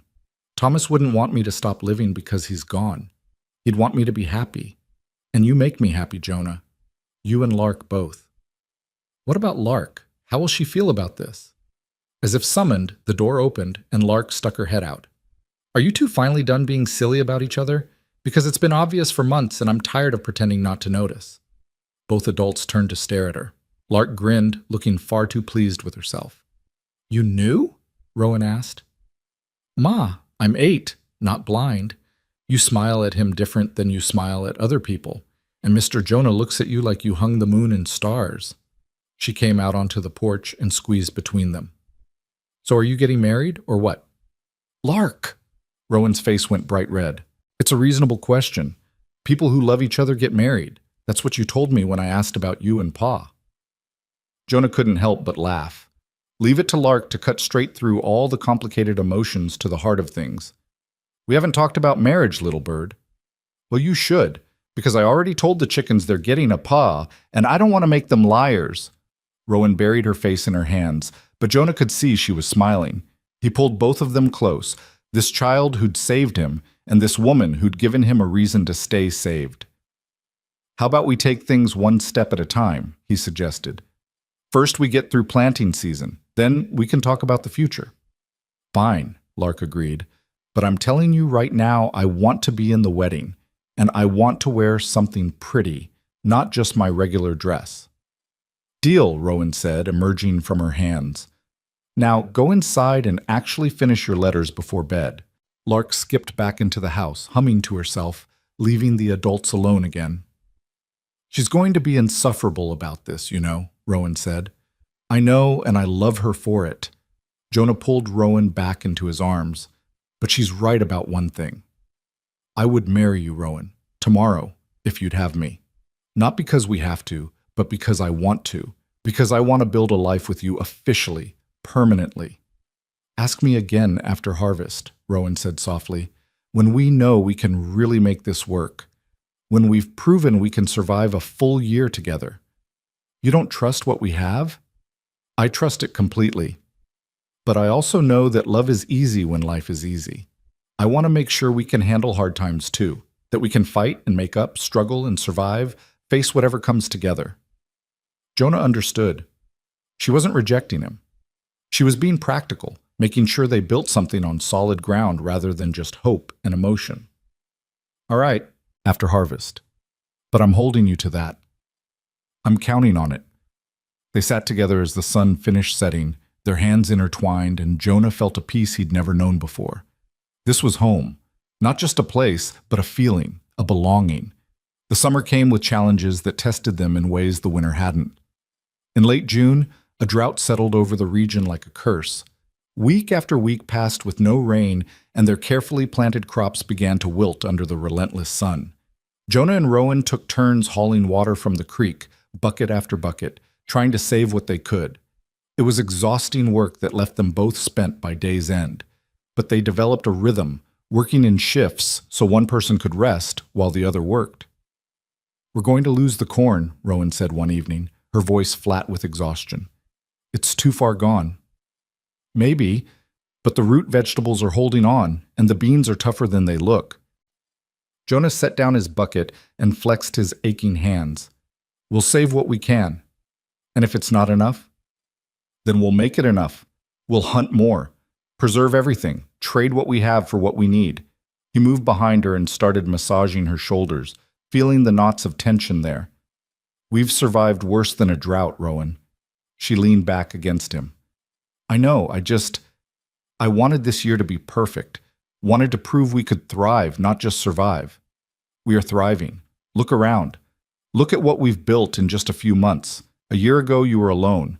Now you've got help, got support, got someone who'll haul water until his arms fall off to save your crops." "Our crops," she corrected.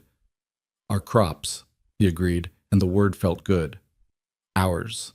Theirs. Together. The drought finally broke in mid-July with a thunderstorm so violent it felt like the sky was trying to make up for lost time. Rain pounded the earth, turning the dry ground into rivers of mud. Lightning split the sky in jagged white lines, and thunder shook the house to its foundations. Lark huddled between Jonah and Rowan, trying to be brave but clearly scared. Jonah wrapped his arm around her. "It's all right, little bird. The storm's just noisy. It can't hurt us in here." "What about the garden?" "The garden's getting the drink it needs. Tomorrow we'll go check on everything, see what made it through." The storm raged through the night, and when morning came, they ventured out to survey the damage. Some plants had been battered by the wind and hail, but most had survived, and the earth, finally saturated with water, looked rich and dark and alive again. "We made it," Rowan said, relief evident in her voice. "We did." Jonah surveyed the rows of recovering plants. Lost some, but kept more. That's a win. Over the next weeks, the garden exploded with growth. Everything they'd fought to save rewarded their efforts with abundant produce. The beans climbed their trellises with aggressive enthusiasm. The tomatoes ripened faster than they could pick them. Even the corn, which they'd written off, rallied and produced decent ears. One afternoon in late July, a rider appeared on the horizon. Jonah saw him first and felt his whole body tense, old instincts kicking in. Strangers meant potential danger. Strangers meant the outside world intruding on their carefully built peace. "Rowan," he called out, his hand moving instinctively toward where his rifle leaned against the porch. She came out of the house, Lark behind her, and all three of them watched the rider approach. As he got closer, Jonah could see he was older, maybe 60, with a weathered face and the bearing of someone who'd spent his life outdoors. He rode with the easy confidence of a man who knew these lands well. He stopped about 20 feet from the house and tipped his hat. "Afternoon, folks. Name's Samuel Grant. I run the trading post about 15 miles east of here." "I know who you are," Rowan said, her voice neutral but not hostile. "What brings you out this way, Mr. Grant?" "Well, ma'am, I've been hearing stories about a woman out here running a successful homestead with help from a drifter she took in last fall. Folks were skeptical at first, thought maybe it was just talk. But then I started seeing your vegetables at market, better quality than anyone else's. Got curious. We're not interested in selling the land if that's what you're here for."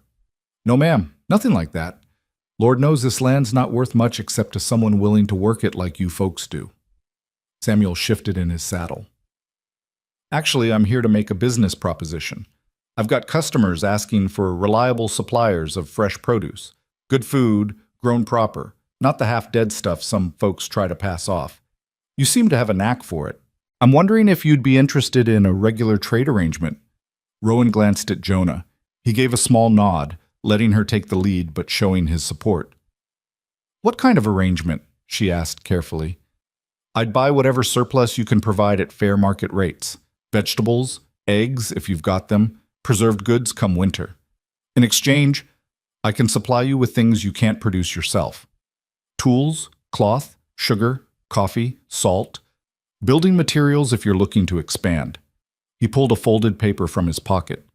I've got my standard rates here if you want to take a look. Jonah walked forward and took the paper, scanning the numbers carefully. His eyebrows rose. These weren't just fair prices. They were generous. This seems high, he said bluntly. Why offer us such good terms? Samuel's weathered face creased into a smile. Because I'm old and tired of dealing with people who can't deliver what they promise. Half the folks around here will shake your hand on a deal and then disappear when it's time to produce. The other half produce garbage and expect top dollar for it. He looked between Jonah and Rowan. You two have a reputation already, reliable, hard-working, quality goods. That's worth paying for. He paused, his expression growing more serious. Also, I knew Thomas. Thomas Reed, your late husband, ma'am. Met him a few times when he'd come through for supplies. He was a good man, treated everyone fair, always had a kind word even when times were hard. What happened to him at Fort Robinson was a damn shame, a waste of a decent soul. Samuel's eyes moved to Lark. That his little girl? Yes, Rowan said quietly. She's got his eyes. Kind eyes. Samuel looked back at Rowan and Jonah.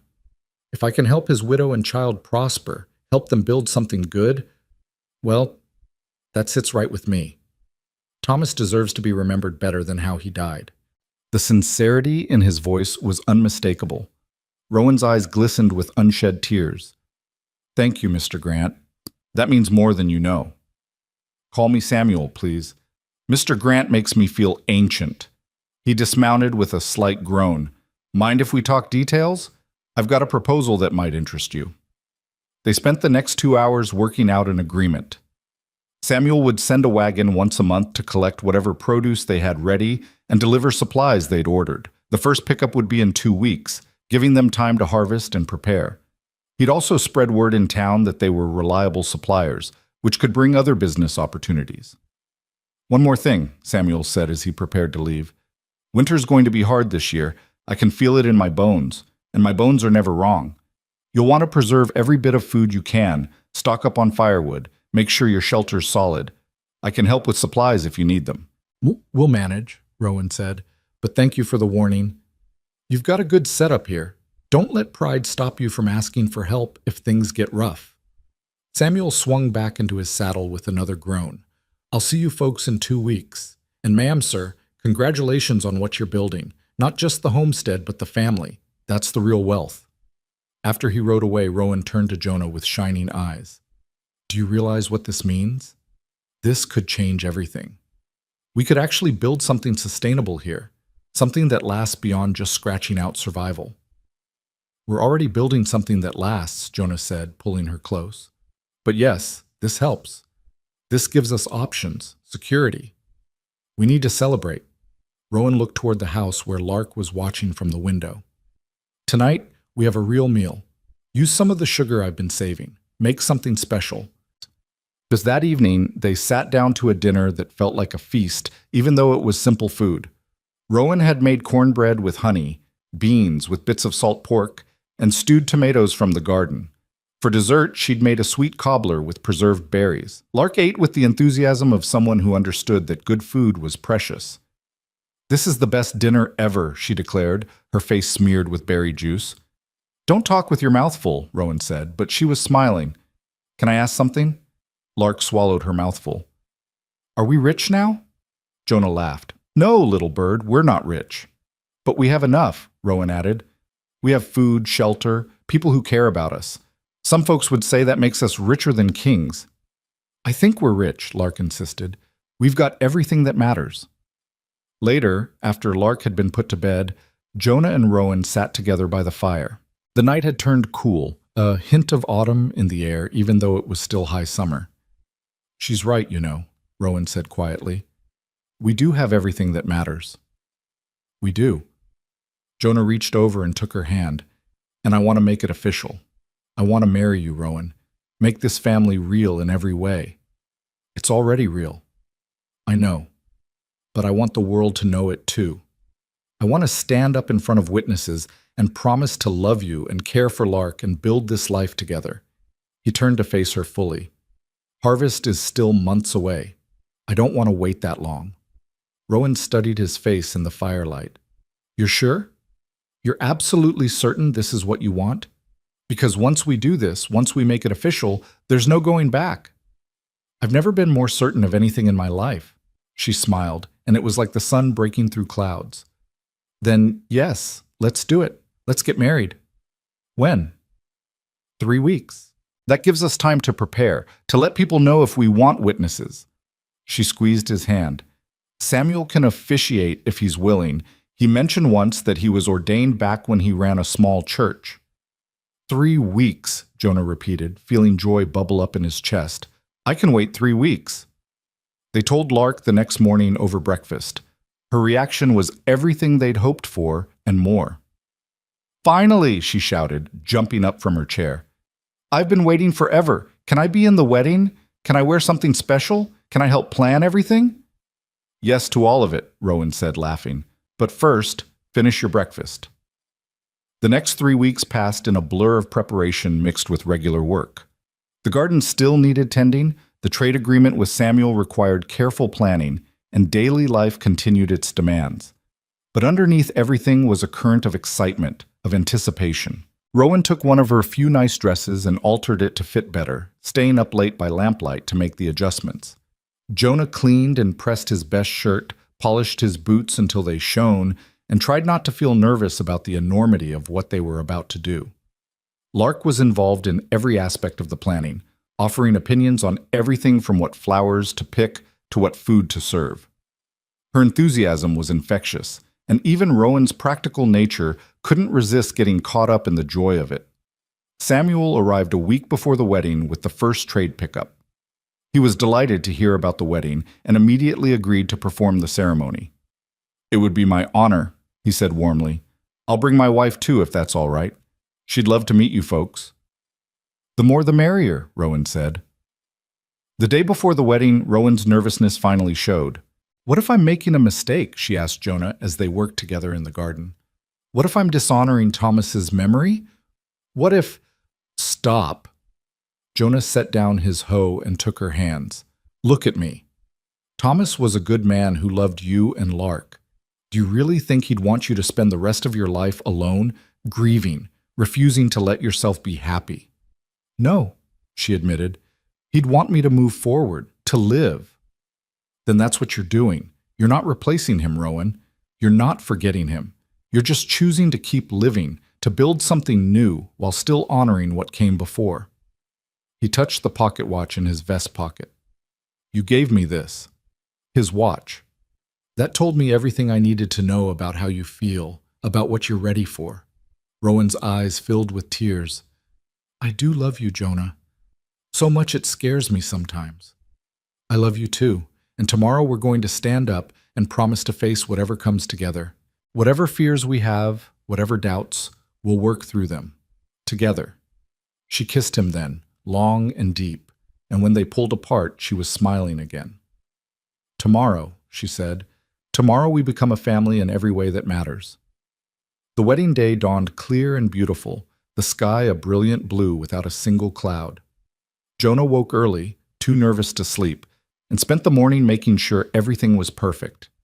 He swept the porch, arranged chairs, picked wildflowers that Lark had designated as acceptable decorations. Samuel arrived mid-morning with his wife Martha, a round woman with kind eyes and a warm smile. She immediately took charge of the food preparations, working alongside Rowan in the kitchen while Samuel kept Jonah company outside. Nervous? the older man asked. Terrified, Jonah admitted. That's normal. I was shaking so hard during my own wedding I could barely get the words out. Samuel chuckled. But it's good terror, the kind that means you understand how important this is. I don't want to fail her. I don't want to let her down. Then you won't. It's that simple. Marriage isn't about being perfect. It's about showing up every day and choosing each other, even when it's hard. Especially when it's hard. Samuel clapped him on the shoulder. You've already proven you can do that. Everything else is just details. The ceremony was set for early afternoon when the light was soft and golden. Rowan emerged from the house wearing her altered dress, simple but beautiful, with Lark beside her in a dress that Martha had somehow produced from her wagon. A pretty blue thing with white trim that made the child look older than her 8 years. But Jonah only had eyes for Rowan. She was radiant, her hair loose around her shoulders instead of in its usual practical braid, her eyes bright with emotion. When she took his hand, he felt his nervousness disappear, replaced by absolute certainty. Samuel opened a worn Bible and began, We're gathered here today to join these two people in marriage. Now, I knew Thomas Reed, Rowan's first husband, and he was a fine man. A man of conscience who died trying to do right in a world that often punishes such things. And I believe with all my heart that Thomas would approve of this union, that he'd be glad his wife and daughter found someone good to stand beside them. Rowan's hand tightened in Jonah's, and he saw tears on her cheeks. Marriage is a covenant, Samuel continued, a promise to stand together through whatever comes, joy and sorrow, plenty and want, health and sickness. It's choosing every single day to love and honor and care for each other even when it's difficult, especially when it's difficult. He looked at Jonah. Jonah Hale, do you take this woman to be your wife? Do you promise to love her, protect her, stand beside her for all the days of your life? I do. Jonah's voice was clear and strong. With everything I am, I do. And Rowan Reed, do you take this man to be your husband? Do you promise to love him, support him, build a life together for all the days of your life? I do. Rowan's voice wavered but didn't break. I absolutely do. Then by the power vested in me, I pronounce you husband and wife. Jonah, you may kiss your bride. Jonah pulled Rowan close and kissed her gently, aware of Lark watching, of Samuel and Martha smiling, of this moment that would change everything and nothing all at once. When they pulled apart, Lark was cheering and Martha was crying happy tears, and Samuel was beaming like a proud father. Ladies and gentlemen, Samuel announced, I present to you Mr. and Mrs. Jonah Hale. The celebration that followed was simple but joyful. Martha had brought a small cake, a luxury that made Lark's eyes go wide. They ate and talked and laughed, and for a few hours the hardships of frontier life faded away, replaced by pure happiness. As the sun began to set, Samuel and Martha prepared to leave. You've got something good here, Martha said to Rowan, embracing her warmly. Hold on to it, nurture it. Don't let the hard times steal your joy. I won't, Rowan promised. After they'd gone, the new family sat on the porch watching the stars emerge. Lark was between them, drowsy from excitement and cake, leaning against Jonah's side. Are you happy, Ma? She asked sleepily. Happier than I've been in years, baby. What about you, Pa? She'd started calling him that immediately after the ceremony, testing out the word with obvious delight. The happiest, Jonah said, stroking her hair. The absolute happiest. Lark smiled and closed her eyes. Within minutes she was asleep, and Jonah carefully carried her inside and tucked her into bed. When he returned to the porch, Rowan was still sitting there, looking out at the darkened land. What are you thinking? He asked, settling beside her. That a year ago I was alone and afraid. My husband was dead, my future looked bleak, and I couldn't see any way forward except just surviving day by day. She turned to him. And now I'm married again. To a good man who loves my daughter and works beside me and makes me laugh. It feels like a dream. It's not a dream, it's real. We're real. I know, and that's the most miraculous part. She leaned her head on his shoulder. Thank you, Jonah, for staying, for choosing us, for being the man you are. Thank you for seeing something worth saving in a broken-down soldier who'd given up on life. They sat in comfortable silence, Two people who'd found each other against impossible odds, who'd built something good from the wreckage of their pasts. The autumn came with its demands of harvest. Every day from dawn to dusk, they worked to bring in the crops they'd fought so hard to grow. The root cellar filled with potatoes, turnips, carrots. The shelves lined with jars of preserved vegetables, pickles, jams. The grain bins held wheat and corn. Everything they'd need to survive the coming winter and more. Samuel's monthly visits became a constant, and the trade relationship flourished. Word spread about their reliable supply of quality produce, and soon other merchants were approaching them with offers. But they stayed loyal to Samuel, who'd given them their first real chance. One crisp October morning, Rowan was slower than usual getting out of bed. Jonah noticed her pale face, the way she held herself carefully. "You all right?" "Just tired. We've been working hard." But over the next week, the fatigue continued. She started feeling nauseous in the mornings, turning green at the smell of coffee, and Jonah, who'd lived through enough to recognize the signs, began to suspect. "Rowan," he said gently one evening after Lark had gone to bed, "are you pregnant?" She looked at him with wide eyes, and he saw the answer there before she spoke. "I think so. I'm not certain yet, but all the signs point to it." Her hand went to her stomach. "I know we didn't plan this, didn't specifically talk about having children together, but it's perfect." Jonah crossed to her and pulled her into his arms. "It's absolutely perfect." "You're not worried about bringing a child into this uncertain world?" "The world's always uncertain, but we've proven we can handle whatever comes. We've survived drought and storms and our own demons. We'll handle this too." He pulled back to look at her face. "We're going to have a baby, Rowan. We're going to add to this family we've built. How could I be anything but grateful?" She laughed, relieved, and kissed him hard. "Lark's going to lose her mind with excitement. Let's tell her at dinner tomorrow.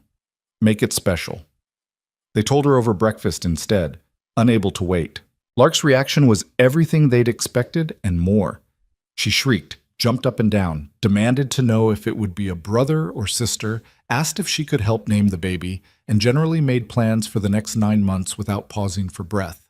"I'm going to be the best big sister," she declared. "I'll teach them everything, how to climb trees and catch frogs and talk to chickens and read and write, and how about we wait until they're born before you start the advanced lessons?" Rowan suggested, laughing.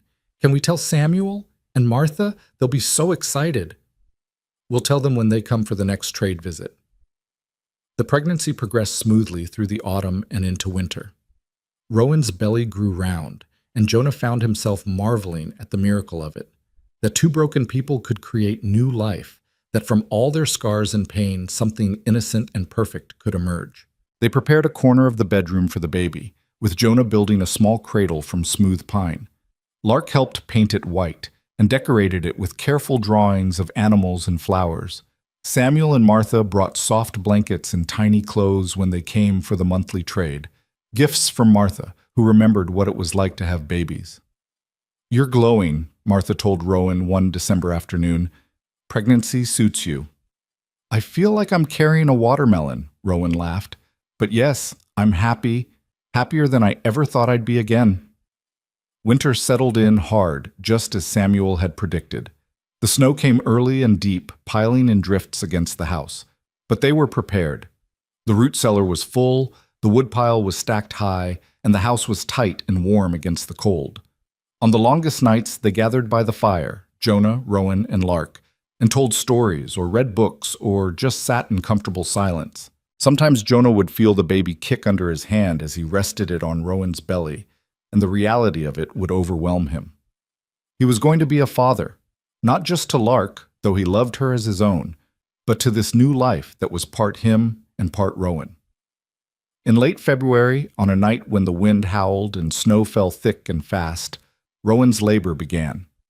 Jonah had helped birth animals, but this was entirely different. This was his wife, his child, and he felt terrified and useless in equal measure. But Rowan was strong, and she'd done this before. She walked and breathed and labored through the night while Jonah boiled water and gathered clean cloths and tried not to panic. Lark stayed in her room like she'd been told, but he could hear her moving around, unable to sleep, worried about her mother. You're doing great, Jonah kept saying, feeling helpless. You're so strong. Tell me something, Rowan gasped between contractions. Tell me something good, something to focus on. So Jonah talked. He told her about the spring planting they'd do, about the foal he'd seen at Samuel's place that might be for sale, about teaching their child to ride and read and be kind, about growing old together on this land they'd claimed, about everything good he could imagine, painting a future with his words while she brought that future into being. Just before dawn, with the first light touching the horizon, a baby's cry filled the house. Jonah rushed to Rowan's side to find her exhausted but smiling, holding a tiny bundle wrapped in one of Martha's blankets. It's a boy, she said softly, her voice hoarse from hours of labor. We have a son. Jonah approached slowly, almost reverently, and looked down at the small red face, the tiny fists waving in the air, the dark hair plastered to the small head. His son. He had a son. Can I hold him? He's yours. Of course you can hold him. Jonah took the baby with infinite care, terrified of dropping this precious thing. The infant opened dark eyes and seemed to look right at him, and Jonah felt his heart crack wide open with a love so fierce it was almost painful. Hello, little one, he whispered, his voice breaking. Welcome to the world. You're safe here. You're loved here. I promise I'll do everything I can to protect you and give you a good life. I promise I'll be the father you deserve. The baby made a small sound, and Jonah laughed through tears he didn't bother to hide. Lark burst into the room, unable to wait any longer. Is it here? Can I see? Is Ma okay? Everyone's fine, Rowan assured her. Come meet your brother. Lark climbed onto the bed carefully and peered at the baby in Jonah's arms. Her face lit up with wonder. He's so small, and he's got hair. All babies have hair, Rowan said, smiling. What are we going to name him? Jonah and Rowan exchanged a glance. They discussed names but never settled on one. Now, looking at this tiny person who represented their future, the answer seemed obvious. Thomas, Jonah said quietly, looking at Rowan for confirmation, after the man who made all of this possible. Rowan's eyes filled with tears. You want to name our son after my first husband? He was a good man who died trying to do right. He deserves to be remembered. And maybe this Thomas will grow up to be just as good, but with the chance to live a long life. Jonah touched the baby's soft cheek. Thomas Grant Hale, to honor the past and celebrate the future. It's perfect, Rowan whispered. He would have loved that, would have been honored. Can I hold him? Lark asked eagerly. They settled her carefully with pillows and laid baby Thomas in her arms. She looked down at him with such fierce love that Jonah felt his throat tighten. I'm going to protect you, she told the baby seriously. I'm going to make sure nothing bad ever happens to you. I'm going to be the best big sister in the whole world. You're going to have such a good life, little Thomas. I promise. The months that followed were exhausting and joyful in equal measure. Baby Thomas was a good baby, healthy and strong, but he still demanded constant attention. Rowan nursed him while Jonah took over more of the household tasks. Lark helped with everything, eager to prove she could be trusted with her baby brother. Spring arrived, and with it came the need to plant again. But this year felt different. This year they weren't just surviving or even just thriving. They were building something that would outlast them, a legacy for their children. Jonah worked the fields while Rowan tended the baby, and Lark helped both of them. Samuel's visits continued, and he brought news that their reputation had spread even further. People were asking specifically for produce from the Hale homestead, willing to pay premium prices for the quality they'd come to expect. You've built something special here, Samuel told them one afternoon, bouncing baby Thomas on his knee while Martha chatted with Rowan. Most folks out here are just trying to get by. You're actually prospering. That's rare. We've been blessed, Rowan said, and Jonah knew she meant it in every sense.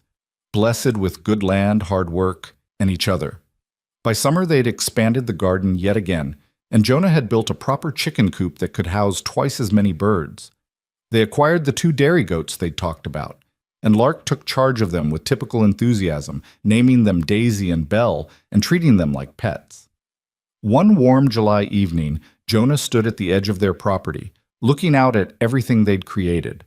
The house was larger now, with proper rooms for each child. The barn stood solid and strong. The fields stretched green and productive. Chickens clucked contentedly in their coop. The goats grazed peacefully in their pen. And from the house came the sound of laughter, Rowan's laugh mixing with Lark's, and baby Thomas's gurgling response. This was it. This was everything he'd never known to hope for. A family, a home, a purpose, a future that didn't just exist, but beckoned with possibility. Rowan came out to join him, Thomas on her hip. "What are you thinking about?" she asked. "About how I almost missed all of this. How close I came to dying that day at the trading post, never knowing any of you, never experiencing any of this." He wrapped his arm around her shoulders. "About how grateful I am that a barefoot little girl decided a dying stranger was worth saving."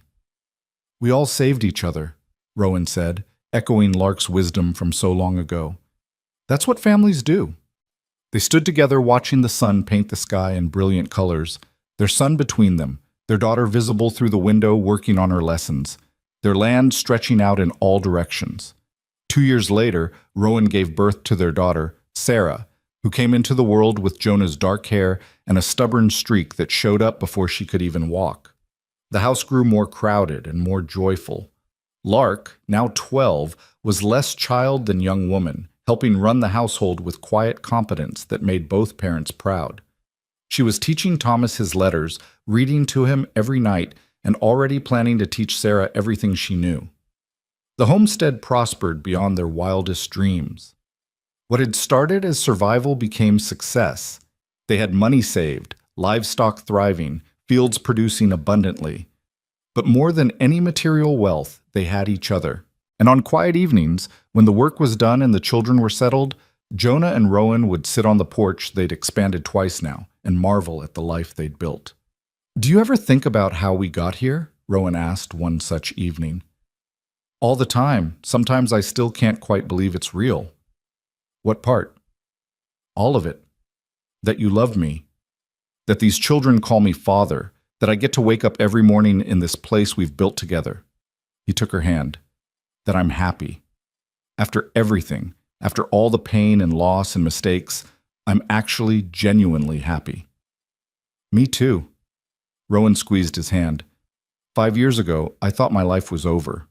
Thought the best I could hope for was to survive long enough to raise Lark.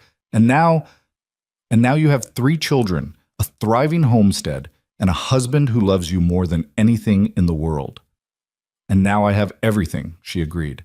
They sat in comfortable silence, watching their children play in the yard. Thomas was helping Sarah catch fireflies, their laughter ringing out clear and bright. Lark was reading under a tree, but she looked up occasionally to smile at her siblings. This was what grew after fire, Jonah thought. Not just survival, but life in its fullest, richest form. Love that endured. Family that stayed. Hope that refused to die no matter how much darkness tried to smother it. He'd been a broken man when Lark found him, ready to give up, seeing no reason to keep breathing. But she'd asked him to meet her mother, and he'd said yes, and that single decision had led to all of this. Sometimes salvation came quietly, in the voice of a child. Sometimes healing happened slowly, over seasons of shared work and growing trust. Sometimes family wasn't about blood, but about choice, about who you decided to stand beside when the storms came. And sometimes, if you were very lucky, you got a second chance to become the person you should have been all along. Jonah Hale had taken that chance, and in taking it, he'd discovered that broken things could be mended, that lost souls could be found, and that endings could become beginnings if you were brave enough to keep going. The stars came out one by one, brilliant against the darkening sky. The children's laughter faded as bedtime approached. Rowan leaned her head on Jonah's shoulder with the ease of long familiarity, and Jonah thought about that barefoot little girl who'd appeared out of nowhere one dusty evening and asked a dying stranger a simple question. "You look tired, mister. Want to meet my ma?" That question had saved him. His answer, that weary, hopeless yes, had given him everything, and every day since he'd been grateful for both.